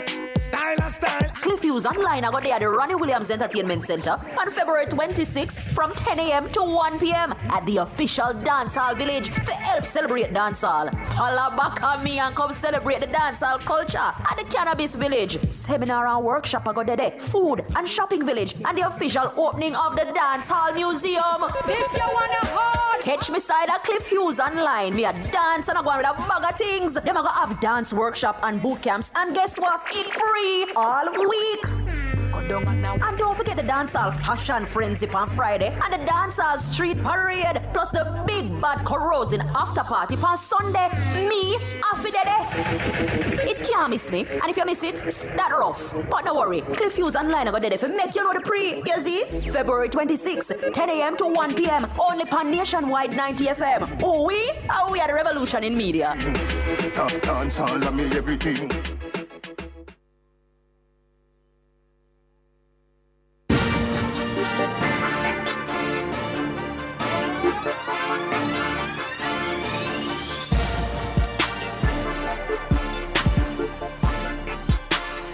Okay, good evening. Welcome back to Sports Nation Live. I am Alex Raby, working with Kevin Williams on the other side of the glass. We go back over to the National Stadium where Wayne Walker will give us a live report from the Gibson McCook Relays. Wayne, good evening. Good evening again, Alex. Thank you so much. And just to bring you up to speed with what we had since we left, were last on air for our first report, the 4x100 meters high school girls. Those were completed a short while ago, and Edwin Allen, they took the Class 1 title. It's a really bang-up finish between themselves and Heidel. 44.81 seconds, both schools accredited with, and Homer Technical was third, 45.04. Special Olympics men's 4x100 meters relay going on. Just to bring you up to speed with what's happening live on the track. Heidel won the Class 2 girls title, so they turned the tables on Edwin Allen and won in 45.70. Adrenaline second, 45.90. And there was third, 46 seconds on the nose. In the Class 3 event, St. Jago won in 46.51 seconds. And they beat Adrenaline 46.59. And Alpha was third, 45.66. And the Class 4 title went to Adrenaline, 47.56. Homewood was second, 47.82. And third to Alpha, 49.06. So Adrenaline winning 2 of the 4x100 meters for high school girls championship. The other titles going to St. Jago and St. Jago and Haida. So 2 for Adrenaline, 1 for St. Jago, and 1 for Haida. But also the institution men's 4x100 meters, and we saw a sub 49 seconds clock in here, dynamic speed. A sub of Johan Blake, 38.28. And second was Lee, 39.53. And the GC Foster Live, third, 39.06 seconds. Shane Thompson is in the house. We also saw a Blitzable. Quite a number of notables have such a track this evening. Actually, for who ran in the 100 the Park Olympic last year, she was a member of the college team as well. They were running segment, and Michael won their segment 40.18, and then the 40.25. So as you have noticed, these clubs and institutions, they have more than one team. Some of them have been 4 teams, so they run them in the different segments. And GC Foster Lines won one segment as well, 40.46. Exed 42.78, and Jamaica College Teachers 44.87. So the fastest time of the day is a dynamic speed of 38.68, and because of that, they are winners of the institution men for 100 meters. Just to give you the schedule of what's going to be happening for the rest of the evening, is right here with me. Just want to give you an idea of where we are with the schedule and where we're going with it. As I mentioned before, the 4x400 meters for high school boys, that will bring the show down tonight at 8:30. And let me see where we are. Okay, so at the moment we are heading into the 4x800 meters. I'm seeing here on the schedule. So they are ahead of schedule, actually. So the 4x800 is what's going to be next on the schedule. Suffering here because the internet is giving me a really warm time, but I just want to make sure that I give you exactly where we are. I'm getting there. Bear with me. Okay, so we're right here. The men's long jump, 8.34 meters. Tajay Gale, negative 0.30 per second. And this probably could be Tajay Gale, 8.34 meters. And it's a qualifying time, a qualifying month for the Tokyo Olympic Games. So he's really laid down the marker here, Tajay Gale, 8 meters and 34. That's brilliant at this time of the season. And of course, he has changed the training camp. So I don't know if he's got a new lease on life because he's in a new environment. But 8 meters 34 is really superb at this time of the year.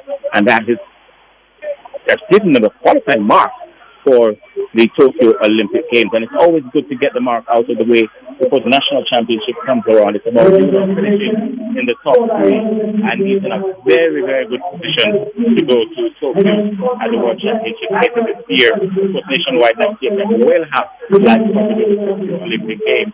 And as we go along deeper into the year, we'll give you more information.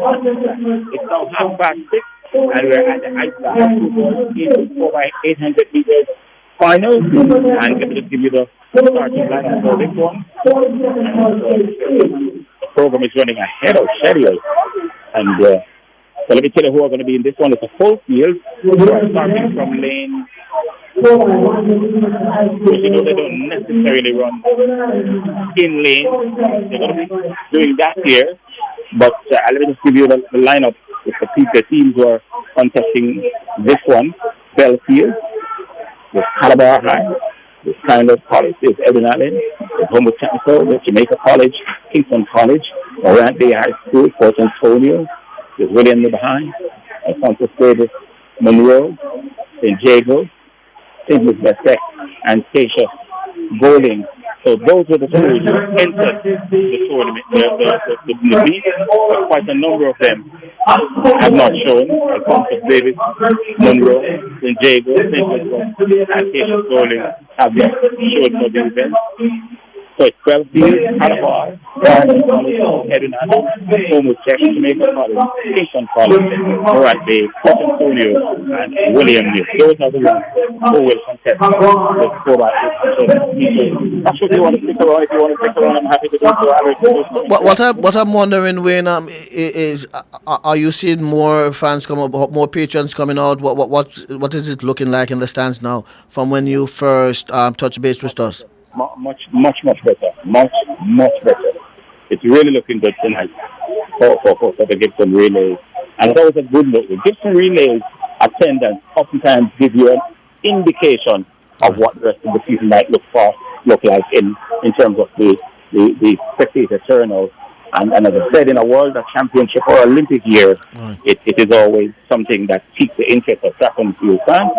And as I mentioned, they don't necessarily have the one person running per lane, because in lane 4, for instance, we're seeing Morant Bay and Edwin Allen, and up in lane number 8, we're seeing it looks like Belfield and Homewood Technical. So the 4x800 meters is about to get going, so we might just stick around for that one before we show you back to the studios. And the races have been excited. Patrons are on their feet as usual. Yes, for sure. I mean, people come to Gibson Relays as Gibson Relays people. Right. I mean, there's so many big ones to come a little later on this year, and so people tend to hold on back to that their scarce dollar to make sure that they choose from the big ones, the champs, racers, and the Grand Slam, which is new. And remember, the Grand Slam is like 3 days. So there are 3 huge ones to come from the national championship. So people hold on to the money to get on to that stage. You have some people who would attend all of those that I mentioned and put Gibson Relays on a hold. But no, today the Gibson people are out in their numbers, and it really looks good. You mentioned a couple of times that the race is running ahead of time. However, they pride themselves on that and being punctual and running a tight ship. So I'm not surprised at that. I'm just wondering how they're gonna make up for the time that they're behind. Do you see anywhere they'll have a pause to get back up to speed and on time with the races? Well, they always find a way. They really do always find a way. And so I have no doubt that they might do that today again. Over the years, I've been here at Gibson Relays for many years, and when I look and see what was happening, I said to myself, wow. And then when you look around, right, you just on track. I don't know they'll do it, but they can do it. But we'll see how it goes. Right. So the 4x800 meters is on the way. We can have a discussion at the same time while doing the coverage at Calabar High School.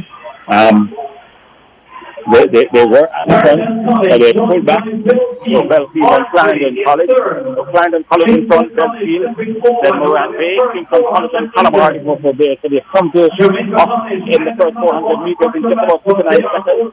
But it is Clarendon College and Charlie Benson in the lead. And they're trapped by Belfield. They're now going around the back check area for a second time. And then when they come around, they'll make the first changeover. And it is Clarendon College with one boys and girls championship before 85 and 86, or 84 and 85, under the leadership of Antonio Ricketts. They're here tonight and setting the standard to the 4x800 meters. This is the first leg. And Jamaica College has won the 4x800 meters here at Gibson Relays for the last 3 years, I was told. So they are definitely the favorites to win this. But at the moment, it's Clarendon College and the Belfield JC is there. They're third at the moment. Calabar is there as well. Kingston College. But this will be the first changeover. They're into the last 720 meters of the race. And now the changeover is made first by Belfield. Clarendon College is there. And it looks like Morant Bay. Titchfield is also there as well. For the big one, Calabar and JC, Kingston College also, they're there as well. But the Belfield team is just about 2 or 3 meters ahead of Titchfield and Clarendon College. So 3 have broken away. Belfield, Titchfield, and Clarendon College, they're broken away. And they have another group of 4 behind them. And the group of 4 is like maybe 6 or 7 meters behind. So William Knibb, Belfield, and Clarendon College, the 3 have broken away. And they're heading into the straightaway for the first 400 meters in the second leg of the 4x800 meters as well. But Edwin Allen is going to be taking closer orders. They've got an outstanding runner on this leg, Mr. Porter, and now Jamaica College right at the 400 meters mark on the second leg, gone in front. So JC has decided to make the move now. If not now, when? If not me, who? I suppose the second leg runner is saying to himself. So JC now stepping on the pace and moving away.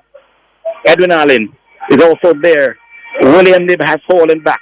Clarendon College is still holding on to the third place at the moment, but Kingston College is also there as well. The outstanding Ruto is there. The man from Kenya is in third for Kingston College, but it is still the Jamaica College team with the lead. Kingston College is there as well. Edwin Allen is also there as well. They're coming to the straightaway now for the final 400 meters in this 800 meter leg for the second leg of the boys over 800 meters.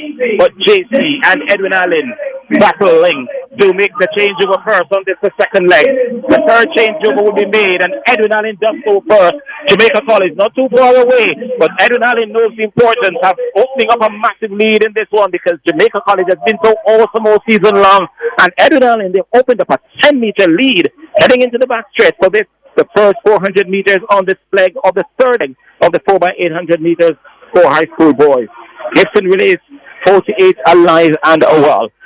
So they're up to the 200 meters mark. This, of course, is the third leg. Edwin Allen, they've opened a massive lead. Jamaica College has work to do because they came into this, the big favorite, Calabar. They're in second at the moment. They passed Jamaica College, but it's Edwin Allen who are setting the standard, showing the way, and we're heading to the straightaway for the first half of this 800 meters lap on leg 3. So Edwin Allen running very steadily. Calabar also there. Jamaica College is in third, but they're some ways back. Titchfield is also there. Kingston College, Clarendon College, who led for the first leg, they're now back in 6th. And Belfield, who are with them, also in 7th at the moment, and Homewood Technical in 8th.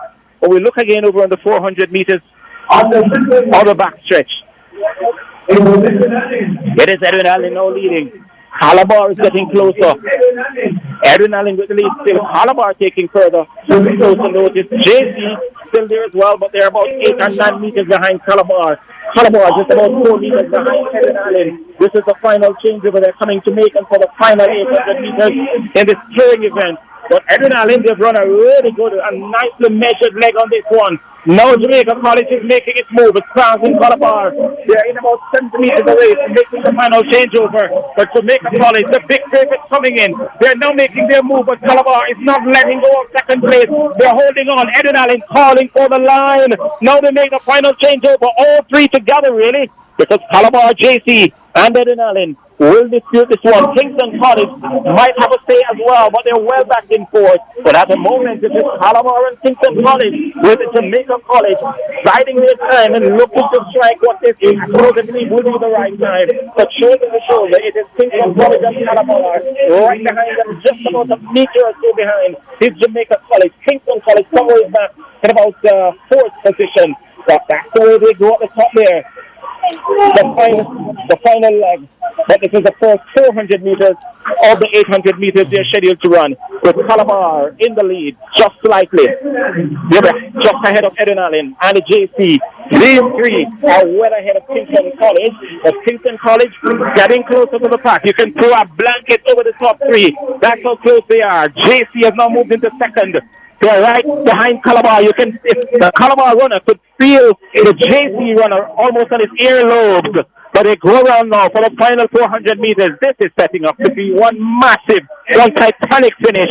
Now, guess who's leading? Calabar. Jamaica College is there as well. But JC is striking at the moment. They've taken the lead slightly over Calabar. Right behind them is Edwin Allen. It does seem as if JC and Calabar have burned out Edwin Allen because Edwin Allen is falling further back. Kingston College is the one looking to strike and take the third away from Edwin Allen. But at the moment, it's a Calabar JC thing. They're in the crown of the bench, just leaving the 200 meters mark. It is Calabar. Jamaica College is right there as well. It is Calabar and JC. Casey has now gone into third. They're in the middle position as well. But Calabar with a slight lead. Jamaica College not letting go of this one. Over boys from 6-1. Red Hills Road. Calabar. They have a 4-meter lead. And they're stretching it by the second. They come across the line. 7 minutes. 47.33. The flash time. Jamaica College has finally found their match. And they've found their match on the biggest stage so far this evening. This season. 7:47.33 for Calabar. What a victory. What a victory indeed, Wayne. And it seems like the 800 is not a middle distance race anymore. It sounds as if it's a sprint. The 800 meters has long been a sprint. I was in London on a very, very cold night in 2012 when David Rudisha, who still has the world record, the first man to dip below 1 minute 41. He dipped and he did 1 minute 40.92, which is still the world record at the moment. And it was then, if you had any doubt that the 800 meters has now become a sprint, that it was on that cold night in London. When we were leaving the stadium tonight, we couldn't even see in front of us. A lot of us foggy. But I tell you what, David Rudisha lit up that night. He lit up the London Olympic Stadium that night. And we were left wondering, how could this be? And yeah, it became a straight sprint that night because David literally sprinted the 2 laps around the London Olympic Stadium track on his way to the world record. So yeah. Wait, there has been a push to get more athletes to move away from the sprints and concentrate on the middle and long distance running. From what you're seeing and what I'm hearing you describe, it seems like the athletes are answering that call. They are. But as you know, the disparity in time between the Jamaican 800 meters runners and the rest of the world is so far. I just mentioned to you, David ran 1 minute 40.9 change in London. And since that, we've seen Wanyoni, for instance, in Paris last year, did 1 minute 42 and change. The national record in Jamaica is 1 minute 47. If you look at the disparity in time, this event has been turned into a sprint. The disparity in time between the Jamaicans and the rest of the world is so far. We're not going to be looking for a Jamaican in an 800 meter final for any time soon. But it's getting better. It's much better than it was a few years ago. And we're just hoping that the improvement continues because didn't witness all of them, but there were 162 100 meters races here one night. I think it was at Isaac Henry. And that's crazy. Where do you find place to put so many people in a 100 meters? And that was just one meet. Right. And on that day, if you remember, there were 3 other meets around the country with 100 meters events. So it's an overload, it's an overload. And it's no surprise that Jamaica dominated for such a long time since the boat years in 2008, and it ended in 2017 with him. And now the Americans are taking their turn. And even though the Americans are taking their turn, you just get the impression that Jamaica is right there on the doorstep because I think Shane Thompson can break the world record. I really do believe he can do it. I would be surprised if he doesn't do it in maybe in another year or two. And that's a massive statement because the world record of 958. Again, I was in Berlin, in Germany, in 2009 when Usain totally obliterated the German capital and turned it into his own with a stunning performance on that night. So it's really hard to do. 958 is hard to do, but I've seen enough from Shane to know that if he can't break it, he's going to get close to. And even this day, I can't understand how he lost the final last year in Paris, in the French capital for the Olympic Games, right. And he has an opportunity to do it in Tokyo this year. Okay, then we're going to take a break now. We'll join you again later and see what's happening. Okay, Wayne Walker at the National Stadium, giving us live reports from the 48th staging of the Gibson McCook Relays. We take a break and come back with more here on Sports Nation Live.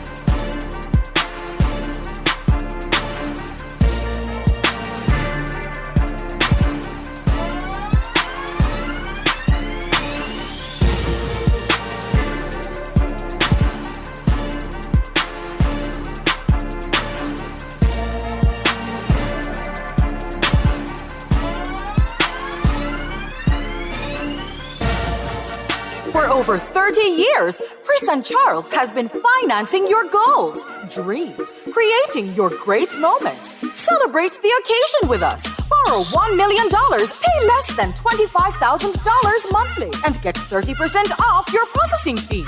No guarantor needed. Call 876-920-4189 or WhatsApp 876-838-9028. Conditions apply. When you think loans, think Chris and Charles.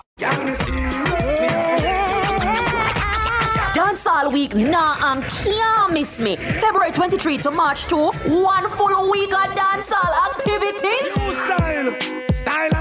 Cliff Hughes Online, I got there at the Ronnie Williams Entertainment Center on February 26 from 10 a.m. to 1 p.m. at the official Dancehall Village to help celebrate dancehall. Holla back on me and come celebrate the dancehall culture at the Cannabis Village. Seminar and workshop I got there, food and shopping village, and the official opening of the Dancehall Museum. This you wanna hold? Catch me side at Cliff Hughes Online. Me a dance and I go with a bag of things. Them I go have dance workshop and boot camps, and guess what? It's free all week.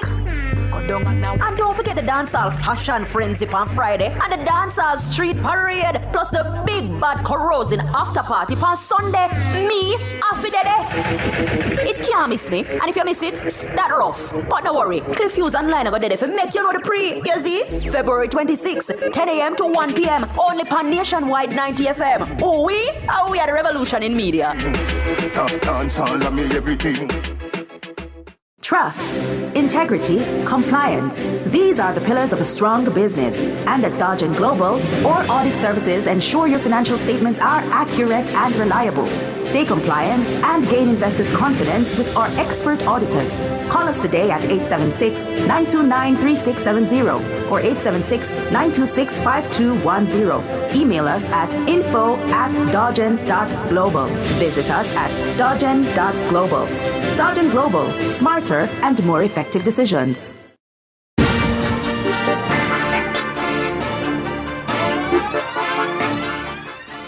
Okay, good evening and welcome back to Sports Nation Live. I'm Alex Weber, working with Kevin Williams on the other side of the glass. We'll be talking some football now. As coach of Jamaica senior women's football team, Hubert Busby is excited about facing Peru in 2 international friendlies later this month.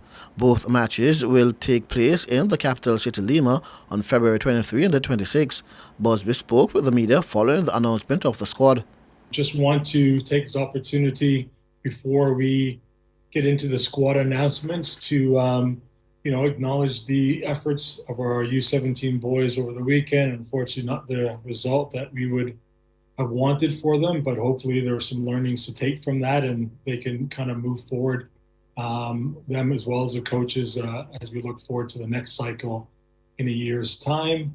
I would also like to take this opportunity to wish our U20 girls who are going on their first round of World Cup qualifiers this week in Nicaragua, wishing Coach Letman and his staff, as well as the players, not only good luck, but a safe journey as well.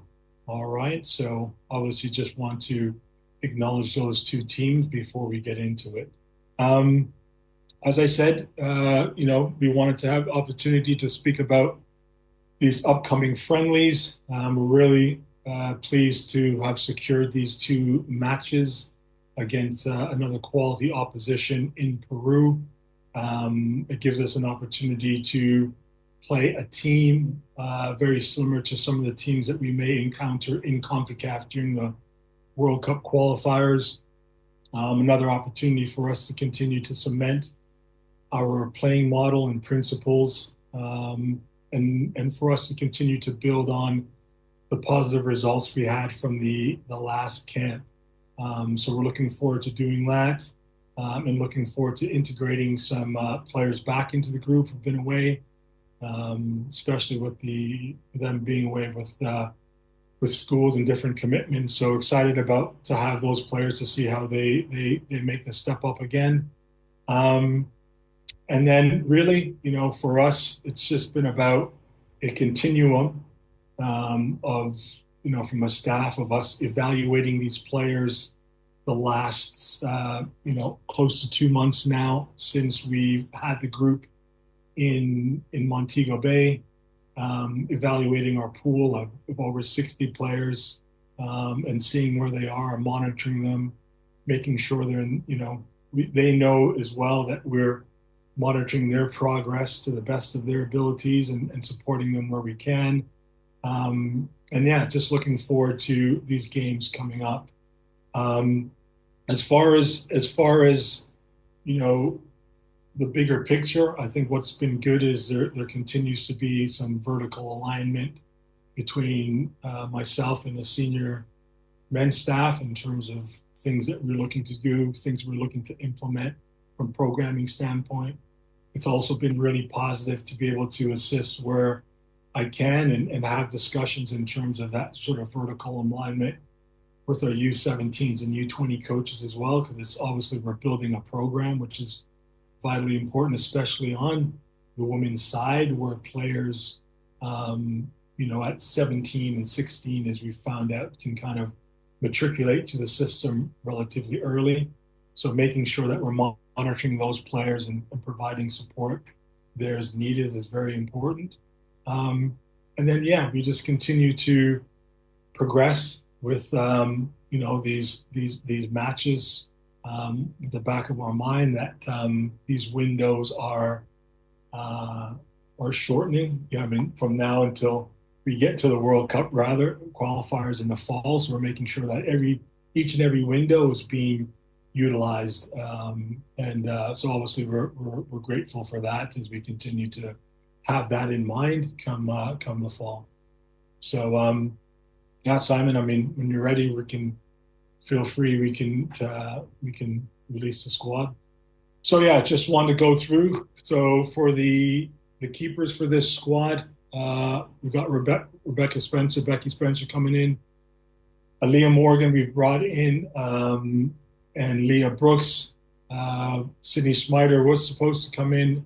She's in the process of making signing. She was a free agent, so she's in the process of signing for a new club, and is looking to utilize this time to do the requisite paperwork and physicals to get all that sorted. So hopefully something's announced this week. So we're happy for her and excuse her from that. We're happy to bring Aaliyah in. She hasn't been in since the Gold Cup qualifiers a couple of years ago. So we'll see how she's progressed from a keeper standpoint. And Leah Brooks, who was at Washington State University, her major debut in the 2 games last window, has now transferred to the University of North Carolina. So we're looking forward to seeing how she progresses as well. For the defenders, Allison Swaby is back in. Allison, as most of you know, has just transferred from AC Milan to Crystal Palace. Has played 2 games so far, so it's good to see she's getting some regular minutes there. Chantel Swaby comes in. Naya Cardoza, who was in the last camp. Siobhan Wilson is back in. Jasmine Ferguson from LSU is a debutante. She'll be making her first appearance with the national team this window. We welcome back Cameron Simmons, again, another one of the university players who was unable to come in during the university season. And obviously glad to have her back in the squad.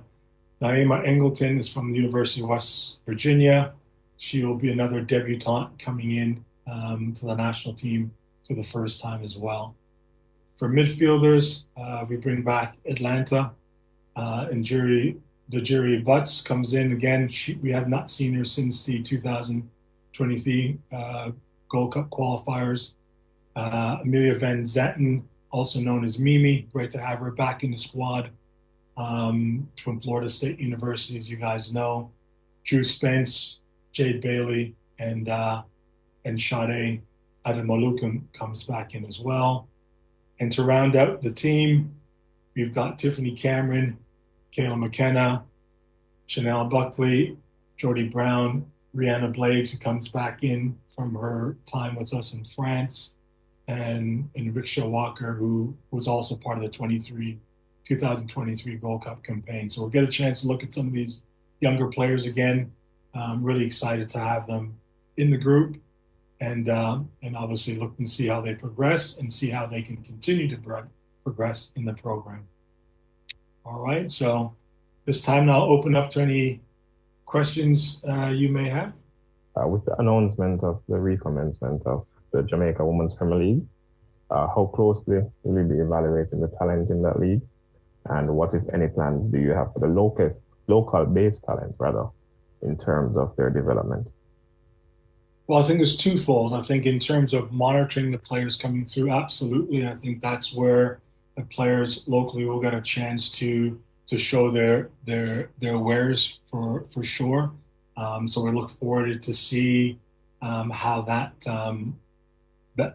those players progress within that league. I think the second part to that is, the challenges will maintain to the clubs in terms of how they continue to support those players within the league. So it's great to see that the financial support has come in and sort of a rebranding of sorts, which is great to see. Really looking forward to see how things go. But again, everything has to come in alignment. And from there, I think, again, maybe not now or this year, but in future years, I think you'll see a lot of the players come through. I think the other part of that is it's an opportunity for those who maybe don't want to go with the improvement of the league, for those who don't want to go overseas or maybe don't have the opportunity to go overseas. It provides them a good platform to stay home and play in good environments where they can be seen for sure. Coach, no Taylor Hines.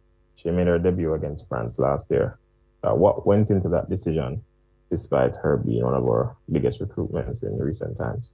Yeah, we're just obviously finalizing the different tiers to matches. We're finalizing some documents for her to make sure that we have everything that's needed for her coming into the next round. So she's committed to play, gives us a chance to look at some other players. She's key for what we're looking to do, but it also gives us a chance to look at some other players as well, especially knowing that, she is a proven commodity. She's doing really well for us, and we're in contact, and she's committed to us coming in, and looking forward to having her as soon as possible again. Coach, I think the obvious question is to ask, especially with the recent news we've seen in England following the events with Bunny Shaw, the abuse she suffered after a game against Arsenal. Did that play any part in the absence from the squad, or is it a case where we already know what Bunny Shaw brings to the team and we're just looking at other players who will come in and see what they can offer? No, I think, look, the most important thing is in terms of Bunny's health. If you guys everyone has noticed, yesterday was her first start in 2025. She's been out for a while and she's had limited minutes. She's still a little bit on restrictions. And so, Man City is monitoring her progress in terms of, her coming back in. And obviously we respect that as well. It was great to see, her get her start and her get her 2 goals yesterday. But I think it's outside of that, which was appalling, as we know. Yes, she needed obviously some time, but I think she took the time, and Man City supported her taking the time, and she made that decision to come back in due course. And she was back in flying colors in the last couple of games. But really, I think it's in terms of load management, and we've had a couple other those players that we've called in as well, where clubs have shared some of their data with us and been in contact with our medical people as well. And so, decisions in terms of bringing players in are also made with that in mind. So that's part of the reason why she's not in the squad. But hopefully, once she gets in the next few weeks and she's completed sort of that load management and she's back to full 90 minutes of matches, and we look forward to having her back in for the next window. Okay, and another question, Coach. We spoke briefly about the return of some of these players, as you said, from colleges, especially the likes of Cameron Simmons, who was a persistent stay in the squad during perhaps the Cup of Nations. She made it to the World Cup squad as well, but has been out for a while. What would you be looking forward from these players in regards to performance against the Peru games? Yeah, they are. It's good to measure where they are. Obviously, we've been able to watch them during the fall season, and in the likes of Cameron specifically, it's been unique because she's played a couple positions. She's kind of played up top. She's played in the back line. So again, similar to us, she provides a lot of versatility. So, we haven't really had her in the group since Brazil. So it'll be great to kind of see where she plays. And she does offer us a lot of flexibility and versatility in the way that she plays, or the number of positions she can play.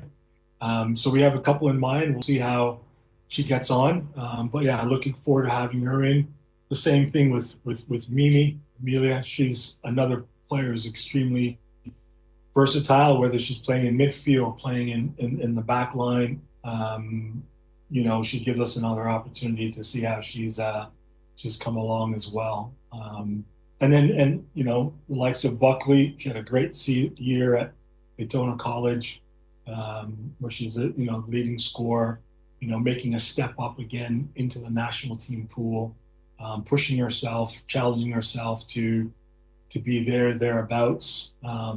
Is the reason why we brought her back in, because we believe in her potential and want to see where she does. And the same thing with Walker as well. So excited to see where some of these younger players, what they bring in.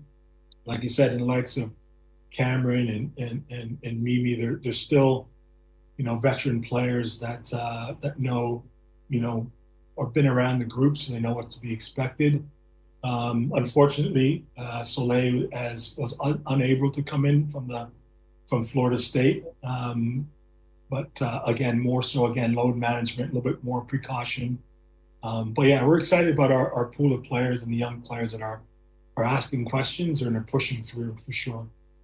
This Peru game, how you look at it? I'm just thinking, we have not done that very well against these top teams. Do you think we are getting there in terms of the level of our performances? I know the World Cup qualifiers are a bit away, but just asking, do you think we are getting there, and what you're looking to really achieve in this game? I'm sorry, I apologize. I don't know if it was just on my end, but I did miss the first part. So I think you're looking for the objectives. Is that correct, Livingston?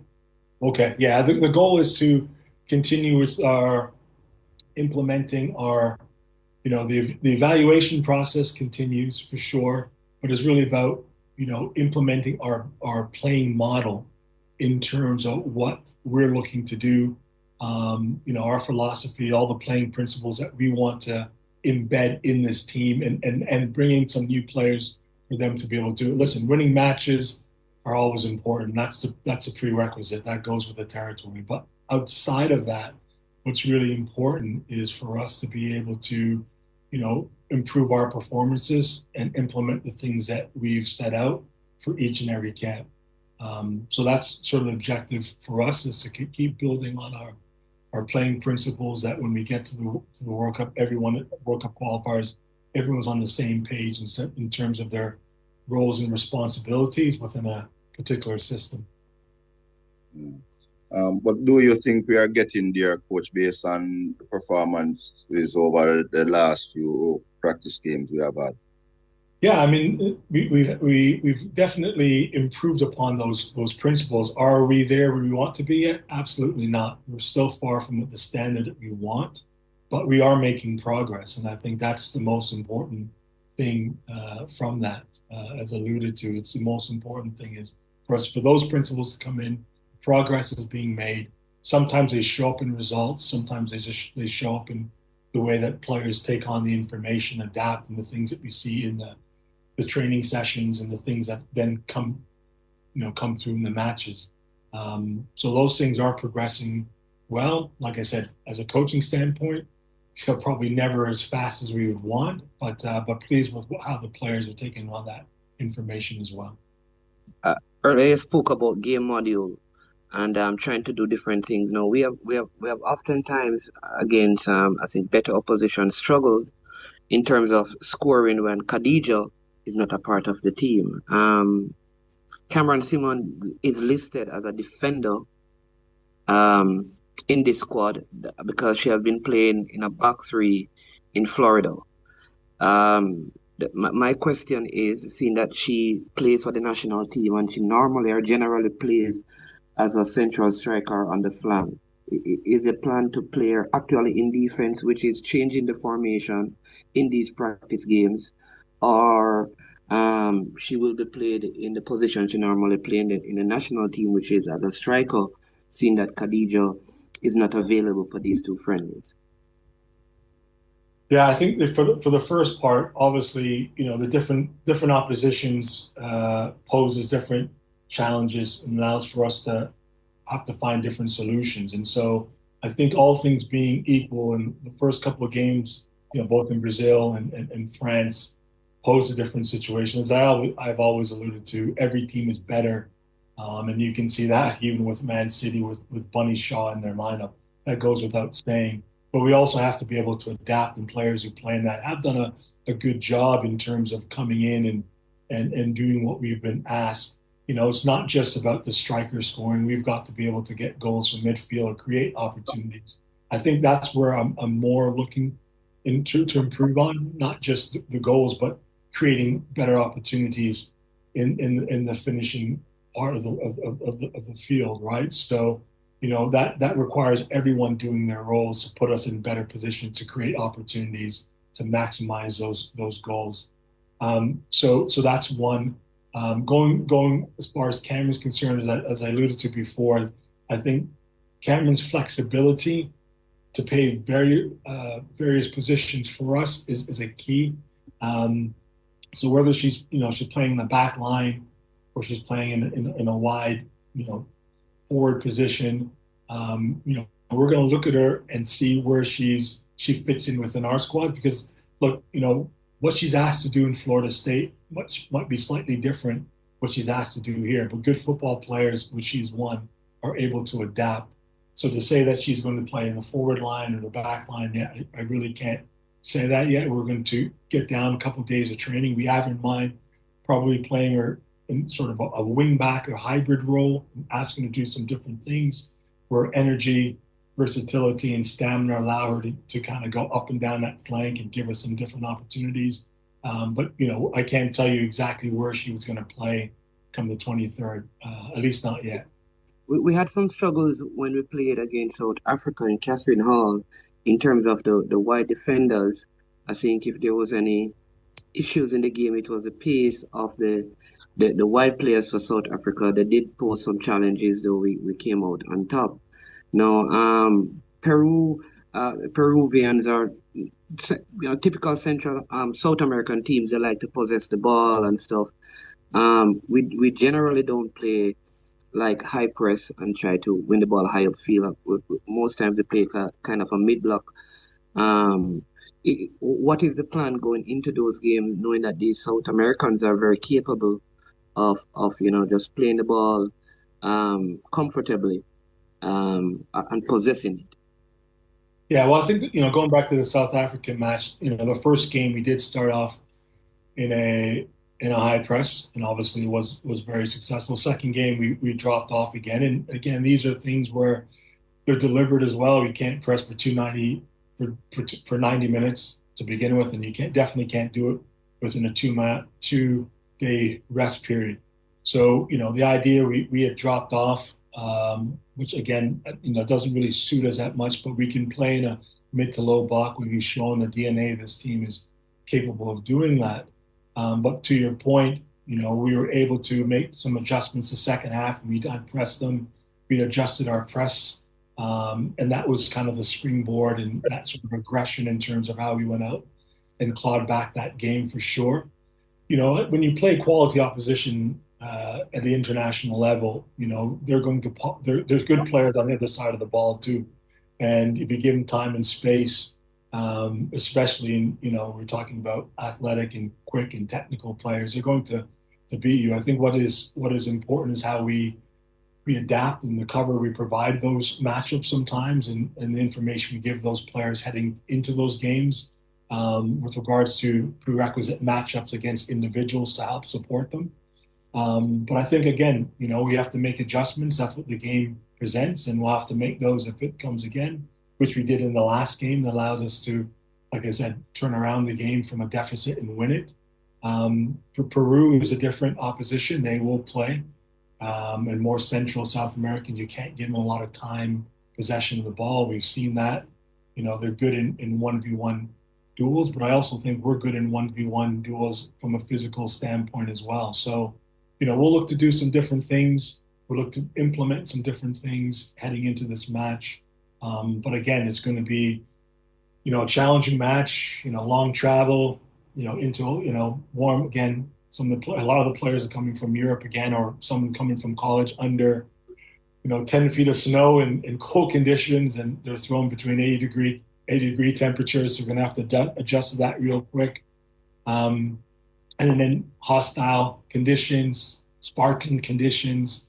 But we're playing these games because it's going to bode well for what we'll need to see come the fall. So, we're going to adjust, make some changes as we see fit, but we'll look to kind of play on the front foot as best we can against Peru. That's for sure. Call you a plumber, and that's it for me. I'm not senior in the squad. Yeah, no, another one that she originally kind of made herself a little bit available as well, but she's having a minor procedure, nothing major. But the club is, and she's kind of asked that she kind of use this time to do that. Again, we always want to work with the players and their clubs. Respect that the idea that these clubs do play their wages, and again, rather than bring her in and she's still not 100%, look after the things that she needs to look at. The week gives her a week to finally prepare that, because as these teams now are playing, twice a week. They're not getting a whole lot of time to recover. And so she can look after that, make herself, get herself back to 100% fit. She's never going to turn down an opportunity to play for her country, even at 95%. But if we can get her at 100% fit, and we can get her for hopefully the next window, providing, of course, she's still playing, then, we look forward to having her back in the squad. I had a couple of questions on the squad. Hopefully I didn't miss this, but I heard you mention Taylor's absence. I think someone asked about it.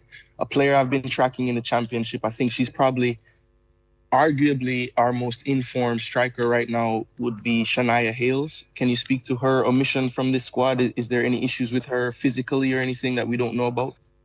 Yeah, look, again, full disclosure, we spoke to her. Shania was we had a conversation.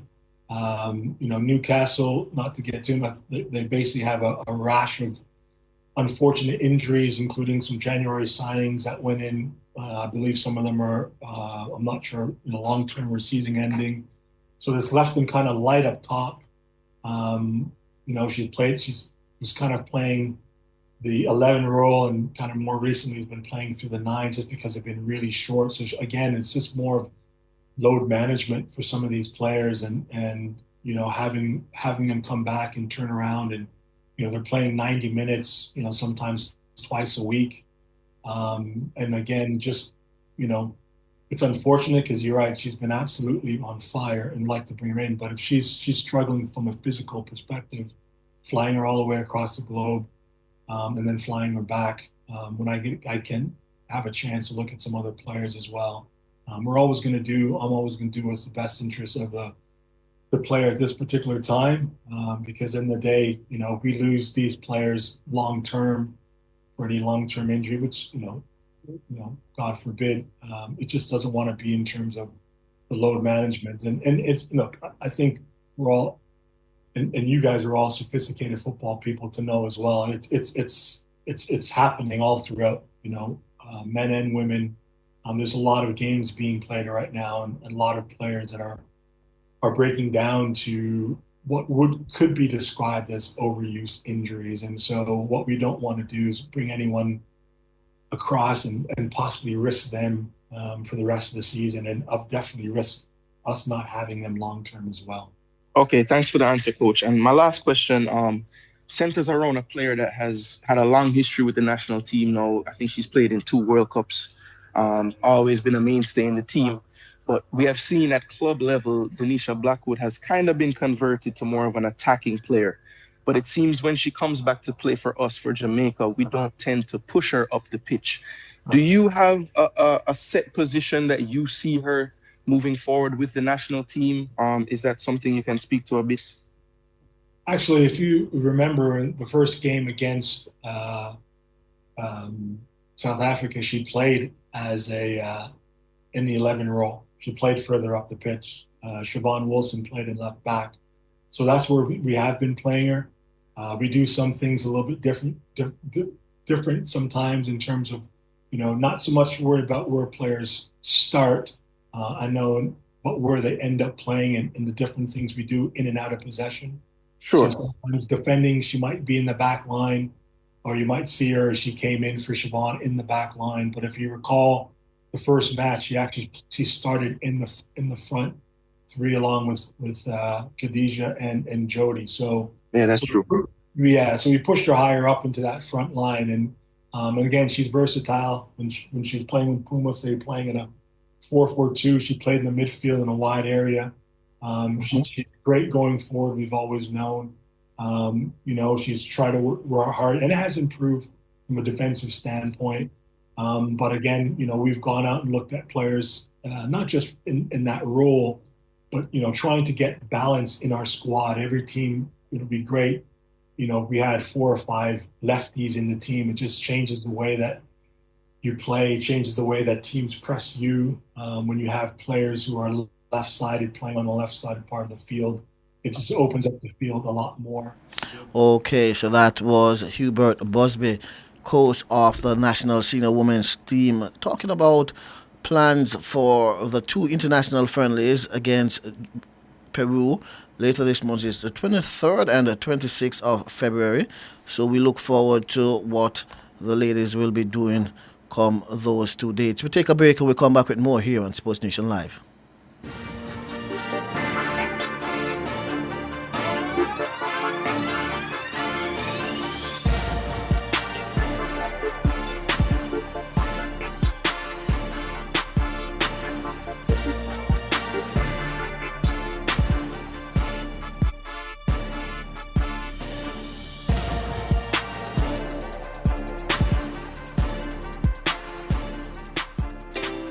To Marshall's Pharmacy today for your free medication management consultation. Let us guide you in taking care of what matters most, the health of you and your family. Shop now for gifts, personal care, household and stationery items, plus print services powered by Print Corner. Follow us on Instagram at Marshall's Pharmacy. Call or WhatsApp us at 876-491-7841. We are open late every day to serve you.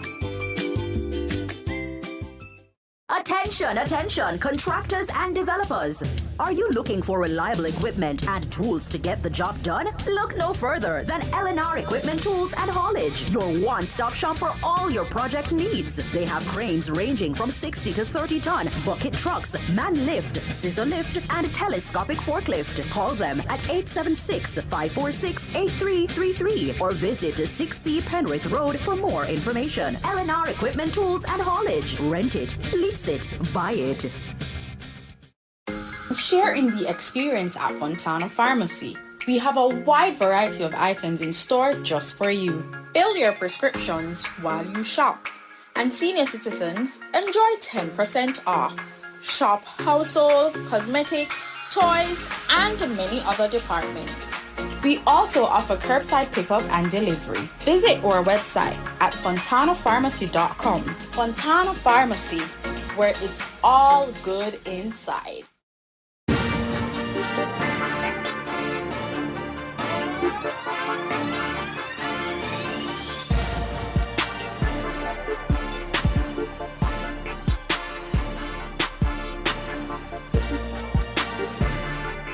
Okay, good evening. Welcome back to Sports Nation Live. I'm Alex Traby, working with Kevin Williams on the other side of the glass, my technical operator / production assistant. And if you're watching on YouTube, you'll see beside me Coach Gillian Millwood, coach of White Speedos, Campion College, and a national coach.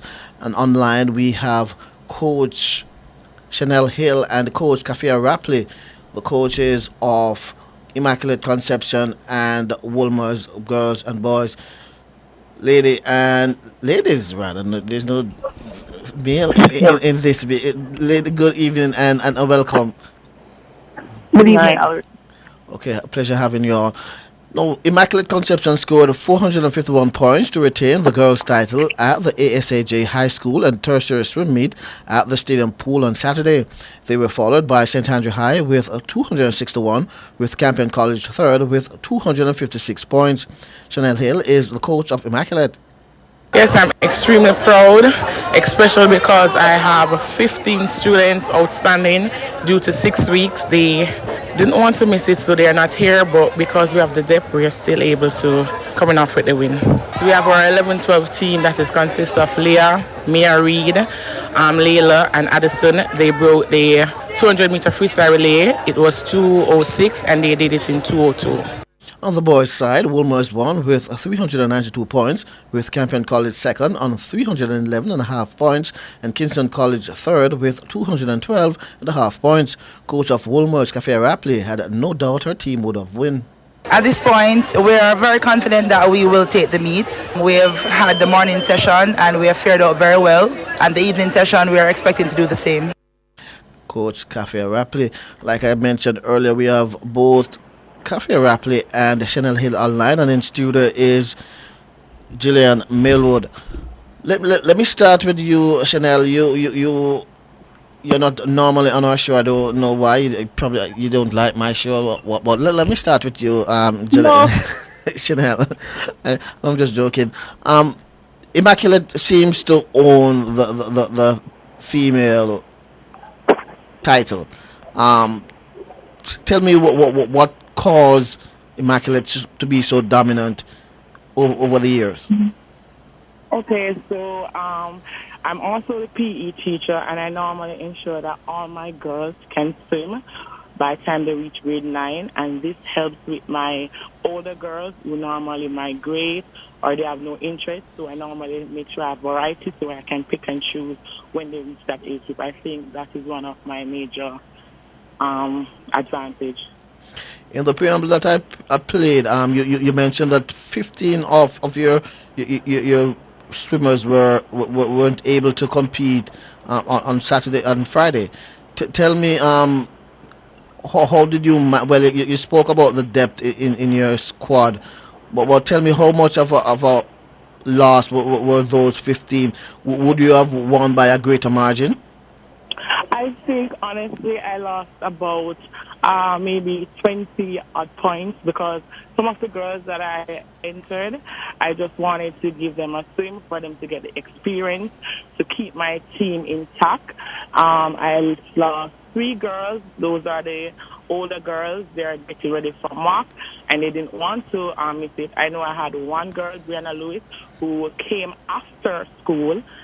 So I was able to have the 15-16 relay team. If she didn't come, I wouldn't have an A and B team. So it was just a group effort. But most times when they reach that level, they don't want to miss the exam. They take their academics serious. So having the meet in this time, especially with Immaculate, is always a downfall because even if proper measures are taking place, the parents and the students don't want to miss their schooling for the swim meet. So that's my major problem I have with this meet at this time because it's always during 6 week and mock exam. Right. But you mentioned also that you gave some of the swimmers an experience. So would you say a number of them would have surprised you with their performance? Yes, a number of them would surprise me with their performance. They would have really, because it's a group effort, they like the excitement and stuff, and I know that they would have come through. So true. Right, and Coach Rapley, I spoke with you on Friday at the halftime break, and you spoke confidently. You were certain that you would have came out on top, and you did. What did you see in your swimmers and the number of swimmers that you would have had in finals going forward that gave you such confidence? Well, to be honest, the boys are individually motivated, and due to that, I know that they would have given me their best performances as they're using this meet to work out some of their trying to drop some times for the upcoming Carista championship. So, yeah, I mean, it wasn't a challenging one. The challenge came when I didn't have full team. So we didn't have a full team at Fulmers. We only had 11-12 boys relay team, 117 and over relay team. It was very difficult. Like Coach Hill said, it's exam time, so it's very difficult to get all the older swimmers to come out and represent, as their exam takes priority over swimming at this time. And how did you work that out? How do you make up for that loss? I made up for that loss in terms of I had to do a different strategy as it relates. I don't want to say this right now, but I had to do a different strategy as it relates to entering the different swimmers in the event. So I wasn't able to mix and match or depend on the relay double points to get up there. So, by the grace of God, the strategy worked out. Right. And Gillian, Campion finished second and third in the various categories, boy and girl categories. But Campion, you're always in the top three. Describe to us the program at Campion that allows you to be in the top three. You would have finished first, you would have finished second, you would have finished third over the years. What's the program like at Campion to ensure that you are there and thereabout at all times? I mean, a lot of the recruiting is coming from, as most swimming schools, through PE. Both PE have consistency in terms of the attendance and the attention to detail in the after-school program. I started off on the run foot. Congratulations, ladies. That should have been the very first thing I said.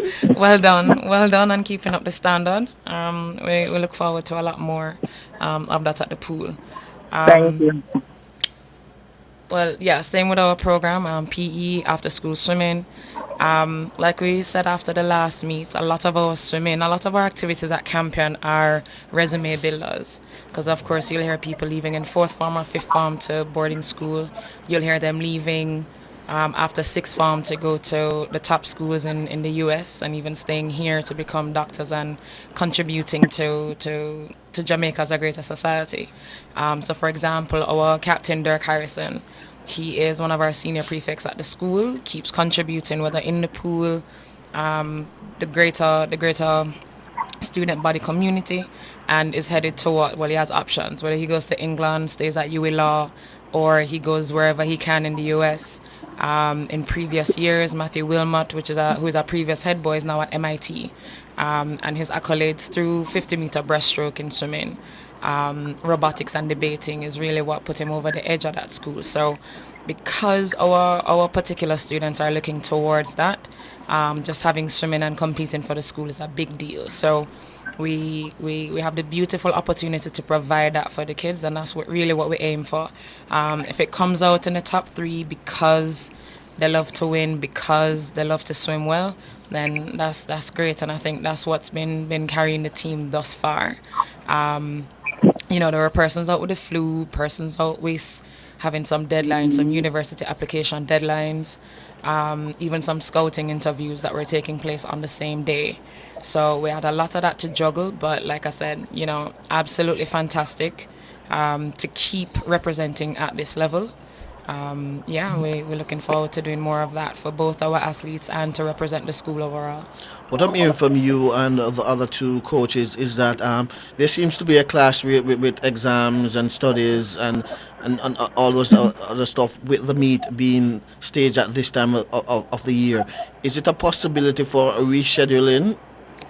I mean, we've been going over this, because if you do it in the 1st and 3rd forms, you're clashing with whole heap of other things. You're going to be clashing with, on the men's side at least, you're clashing with basketball, you're clashing with football. Coming into now, I had people where girls' football is being clashed with, cricket is being clashed with. I'm not sure what age group it is. Basketball is being clashed with as well. So when even ISSA came and was moved to January, I think during the COVID period or just after, doing it in that 1st term, getting into end of term exams, and then you do it in the 3rd form again, you're definitely not going to have your 4th, 5th and 6th formers. I think really and truly it's a matter of the different administrators meeting and matching up and seeing what's happening, because of course in track and field they've had minimum 2 meetings over in the 1st term about champs, which is happening, in the spring.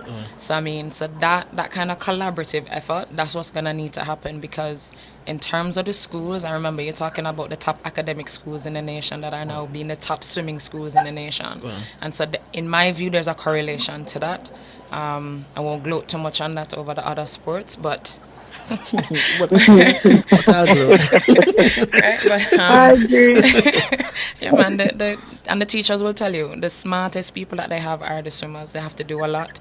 So true. And I don't know if the other coaches have this issue. It seems like you're saying that Kevin needs to start. I agree. Completely. Yep.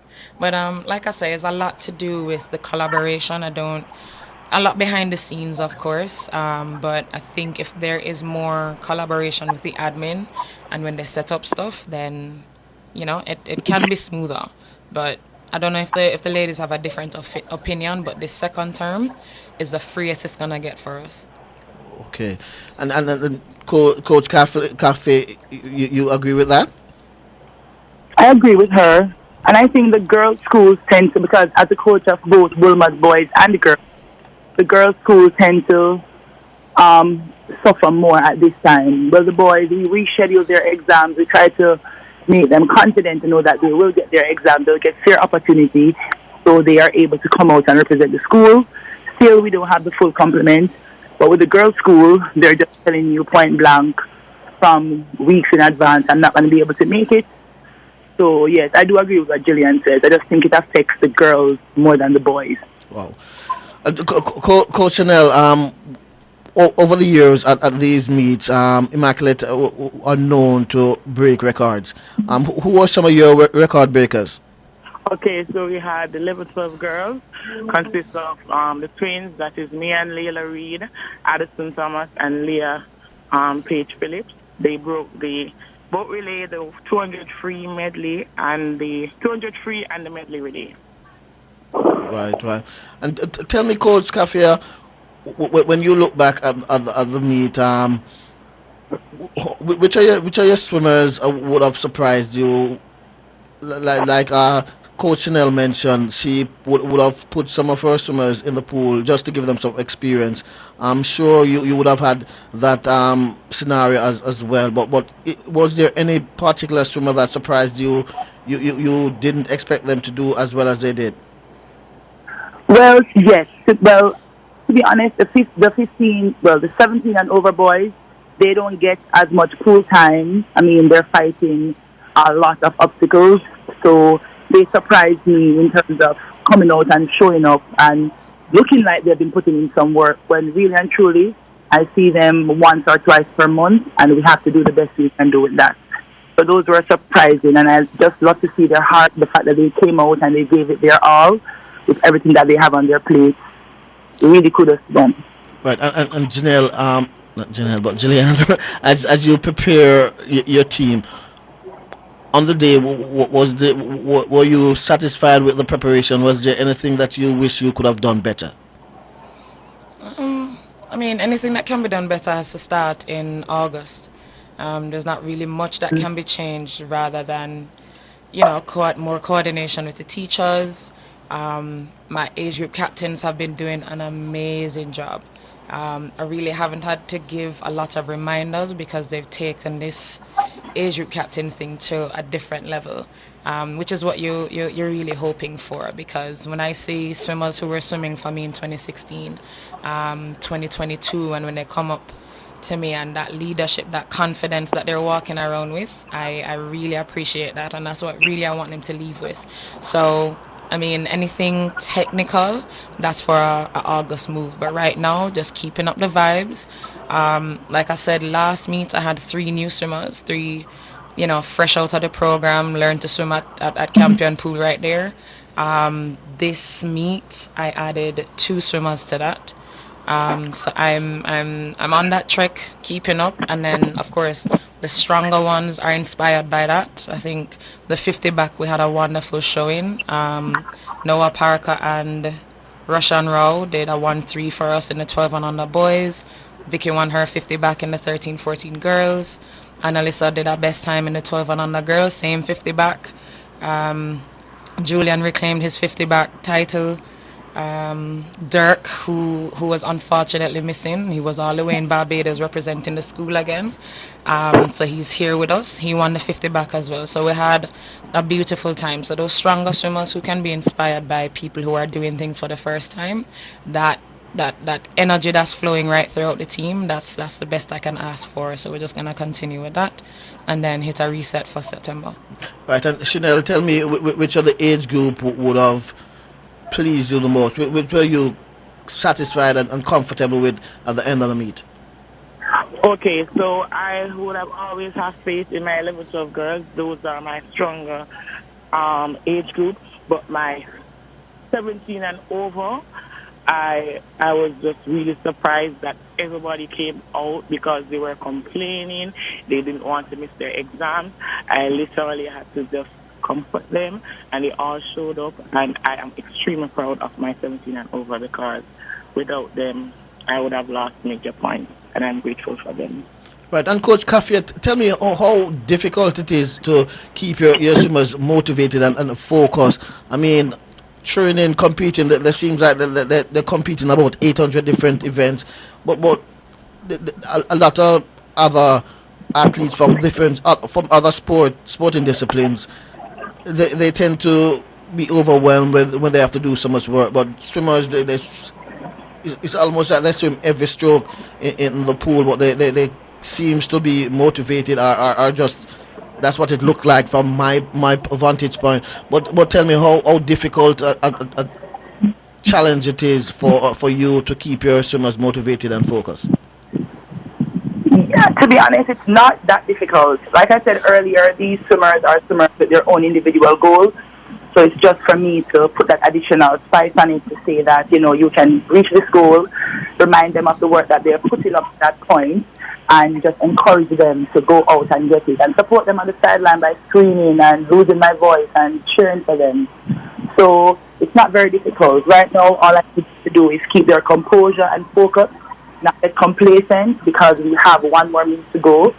But I would also like to shout out, our top point scorers from Mulmaz. They always say I don't shout them out. Okay. So we have Walden McIntosh, who gave us top points. Matthew Kennedy, very valuable to the team as well. We have Joel Sinclair. We have Dominic Willoughby, Captain Papa, Sky Radcliffe. We have so many quality boys. I don't call names because I would have to call each and every boy names. Right. But I know it's a program that has a time limit. Right, and Shalel, let me give you an opportunity to mention your top swimmers as well. Could you repeat that for me, please? Your high point swimmers, who were they? I think it would have been Rihanna Scott, and my 11, 12 girls, as they broke the record, those would have been my top swimmers.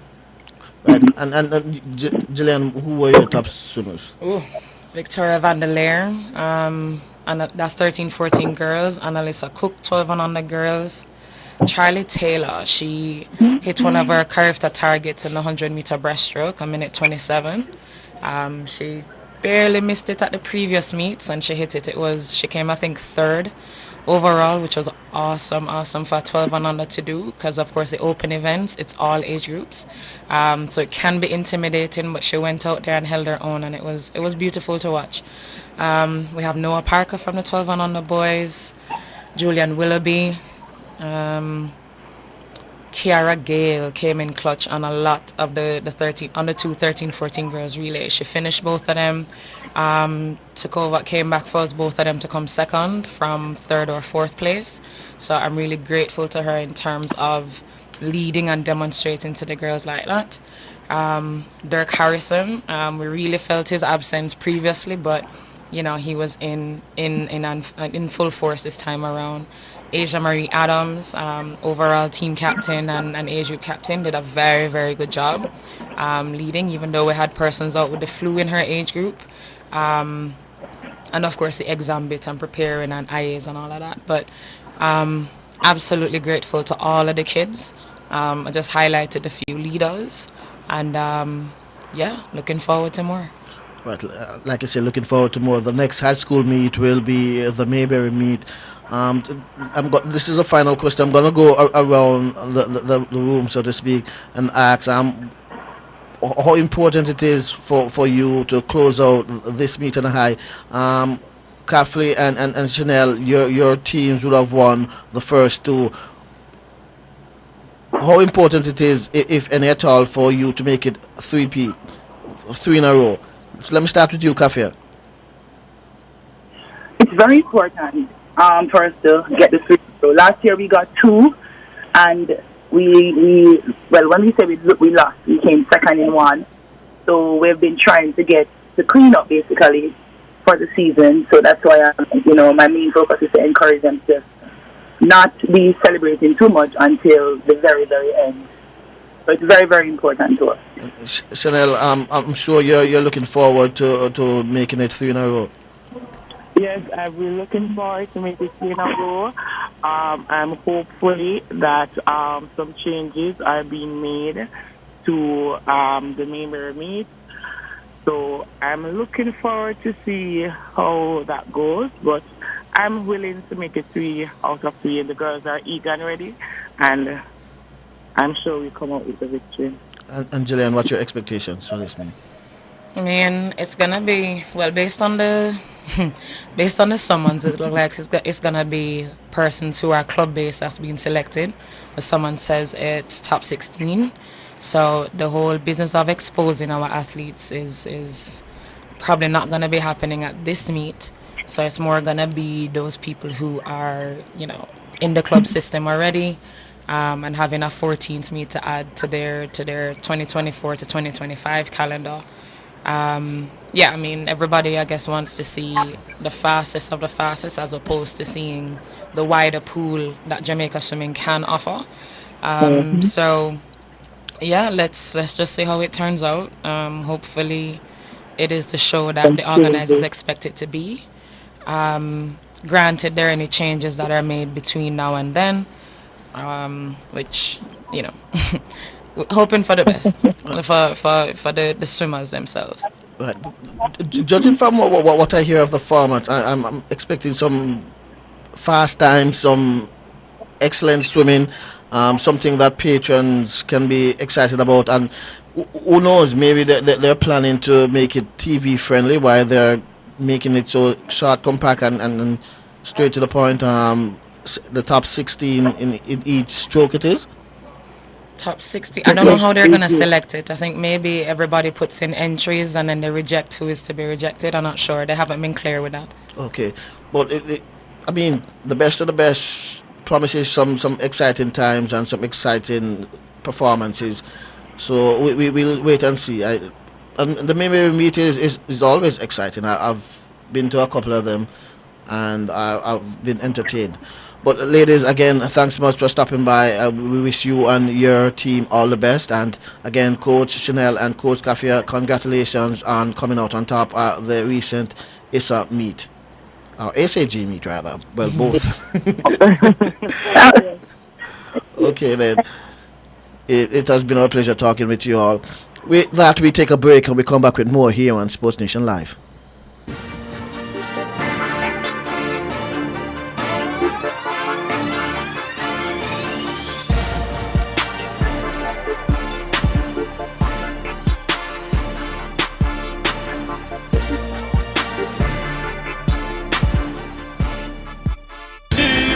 Outperform, outlast, with top performance, Jackama, reliable, full stop, not comma. We have the expertise for drilling and demolition. We have the power tools for plumbers and electricians. Pan select tools, 3 parts and 3 repairs. 3 parts, 3 repairs. 2 to 3 years.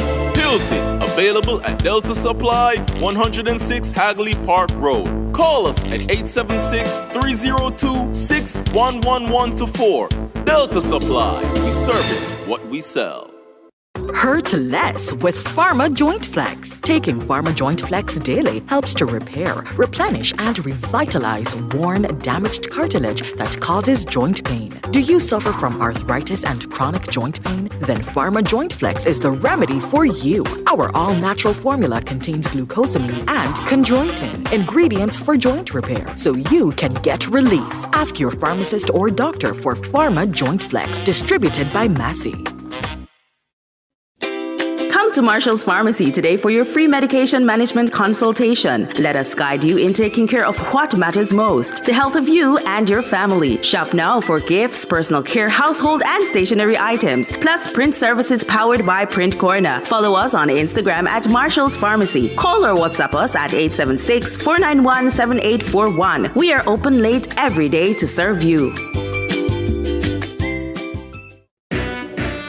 Is your business tax compliant? At Dodge & Global, we take the stress out of tax planning, ensuring you maximize deductions and minimize liabilities. From corporate tax to VAT compliance, we've got you covered. Call 876-929-3670 or 876-926-5210. Email us at info@dodgen.global. Visit us at dodgen.global.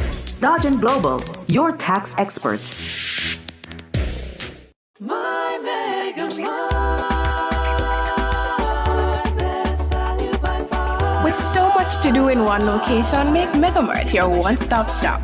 Pick up your groceries and houseware needs, grab a bite and pay some bills, fill your prescriptions and see the beauty products in our pharmacy.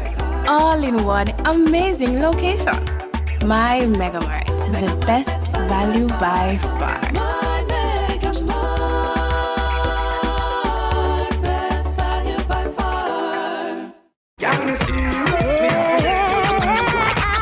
Dance all week, nah, and can't miss me. February 23 to March 2, one full week of dancehall activities. New style, style and style. Cliff Hughes Online, I got there at the Ronnie Williams Entertainment Center on February 26 from 10 a.m. to 1 p.m. at the official Dancehall Village to help celebrate dancehall. Follow back on me and come celebrate the dancehall culture at the Cannabis Village. Seminar and workshop I got there, food and shopping village, and the official opening of the Dancehall Museum. This you wanna hold? Catch me side at Cliff Hughes Online. Me a dance and I go with a bag of things. Them I go have dance workshop and boot camps, and guess what? It's free all week. Go down now. And don't forget the dancehall fashion frenzy on Friday and the dancehall street parade, plus the big bad corrosion after party on Sunday. Me, Affidede. It can't miss me. And if you miss it, that rough. But don't worry, Cliff Hughes Online I got there for make you know the pre. You see? February 26, 10 a.m. to 1 p.m. only on Nationwide 90 FM. Oh, we are the revolution in media. Dancehall, I mean everything.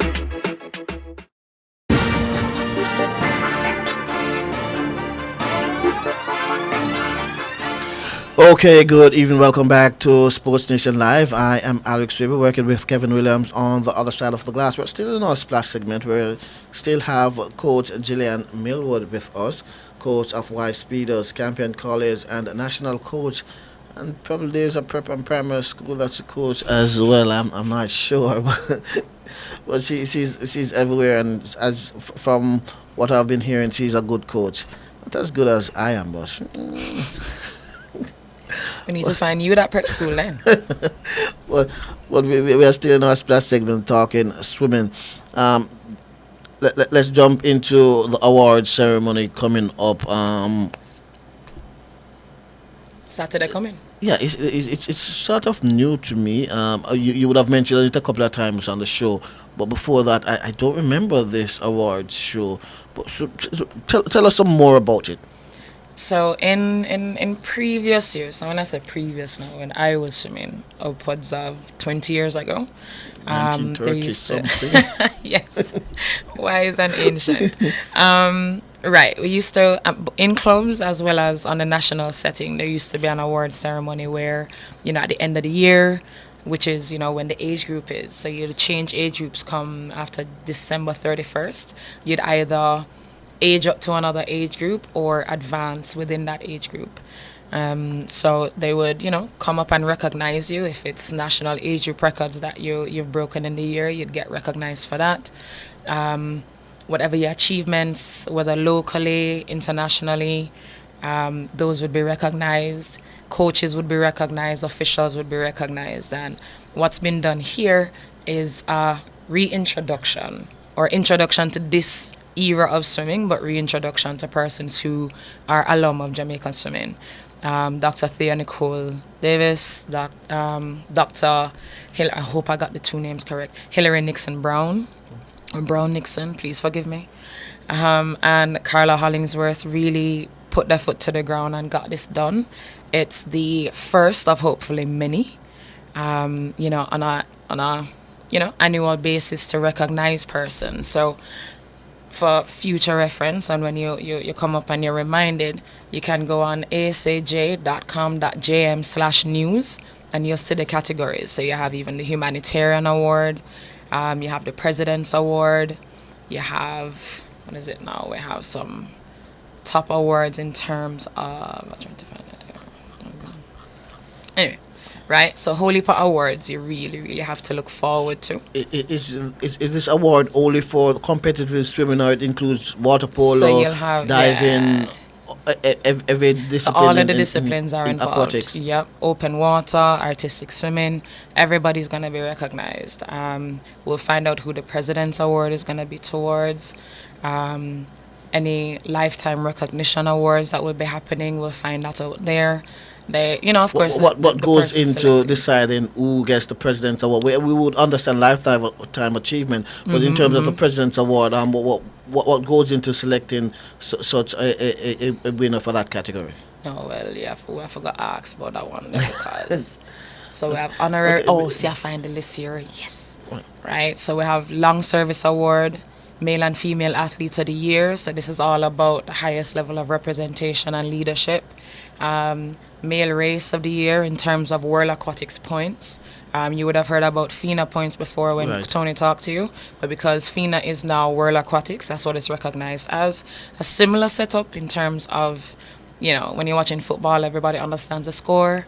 When you're watching basketball, everybody gets that. So a similar thing is a whole over 10 pages of points according to your times that you achieve. Coach of the Year, Official of the Year, Vice President's Award for Sportsmanship.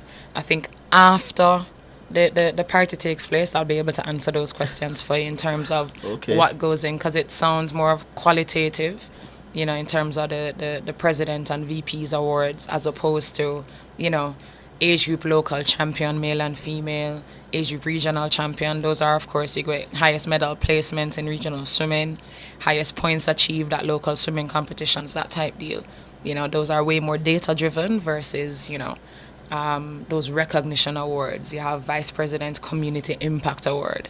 So I think after that party, I can answer those questions. Okay, so what you're saying, this is a return of this award. It will have of the awards ceremony. They've gone into a bit more detail in terms of the awards that are being handed out here.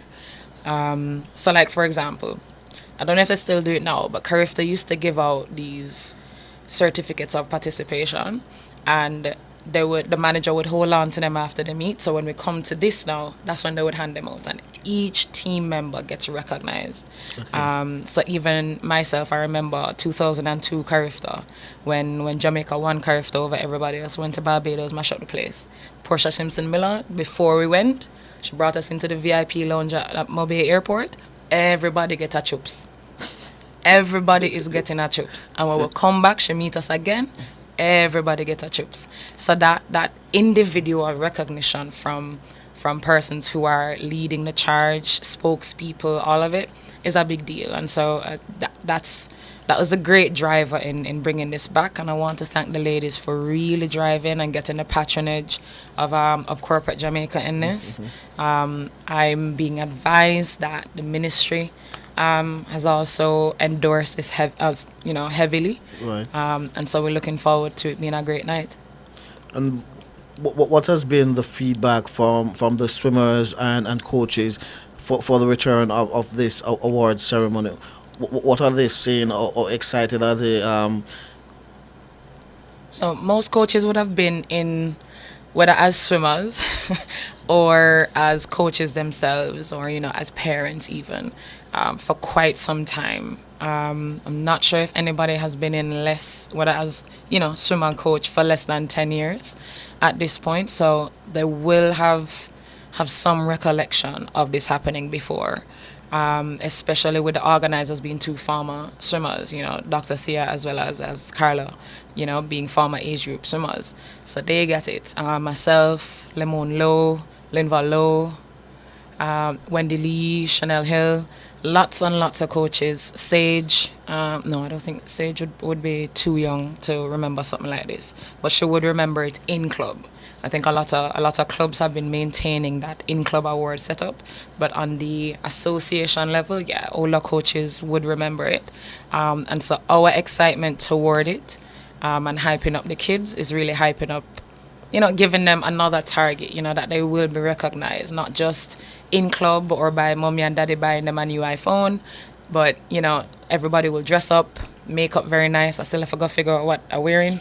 But, this whole thing, which is why, people are driving themselves to get, prize given at school even.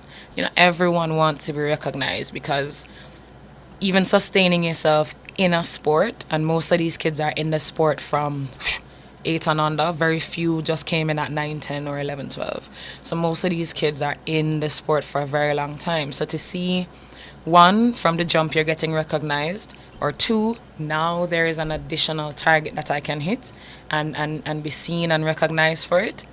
Yeah, it's a big deal, because even last year, there's some older kids who are saying, what's the point? People in corporate Jamaica don't know who I am. Only myself and my swimming friends understand what this accomplishment is about. So seeing this now, once we have a very good following on social media, in terms of Jamaica overall. A lot of people are amazed by the fact that we can swim, let alone swim fast. So, just very excited for everybody to see now that there's a target. There are people who care about their targets and are willing to expose them. And this is apart from social media, and when you come and hype us up and capturing a lot of the interviews and the voices of the coaches and swimmers, this is another avenue, a long-standing avenue to contribute to that. So very excited for it. I pray it goes off without a hitch, and others take it and run with it. Right, but I'm still at the point where you say when the swimmers swim and their parents buy them our iPhone, I'm thinking of starting to swim so my parents can buy me an iPhone. That's what they call recruiting people. Recruiting. Well, Jillian, I can see the clock says we're out of time. Yeah. We have to try and change the swimming segment time and see if we can get some more time or earlier or something. But I'll have to talk with the powers that be first. Say no more. But let's see. Again, Jillian, thanks for coming, and I just want to say thanks to everyone that made the show possible. Wayne Walker, who is at the National Stadium, giving us a report from the Gibson McCook Relays, Master Arthur Barrows, Anik Brown, Hubert Busby, Chanel Hill, Cafe Rapley, and again yourself, Jillian. My technical operator / production assistant, Kevin Williams. I am Alex Swiby saying good night, God bless, and as usual, I hope you're in church on Sunday. If you don't have a local church to worship, you're welcome to worship with us at 159 Olympic Way, Tower Hill Missionary Church. God bless, good night.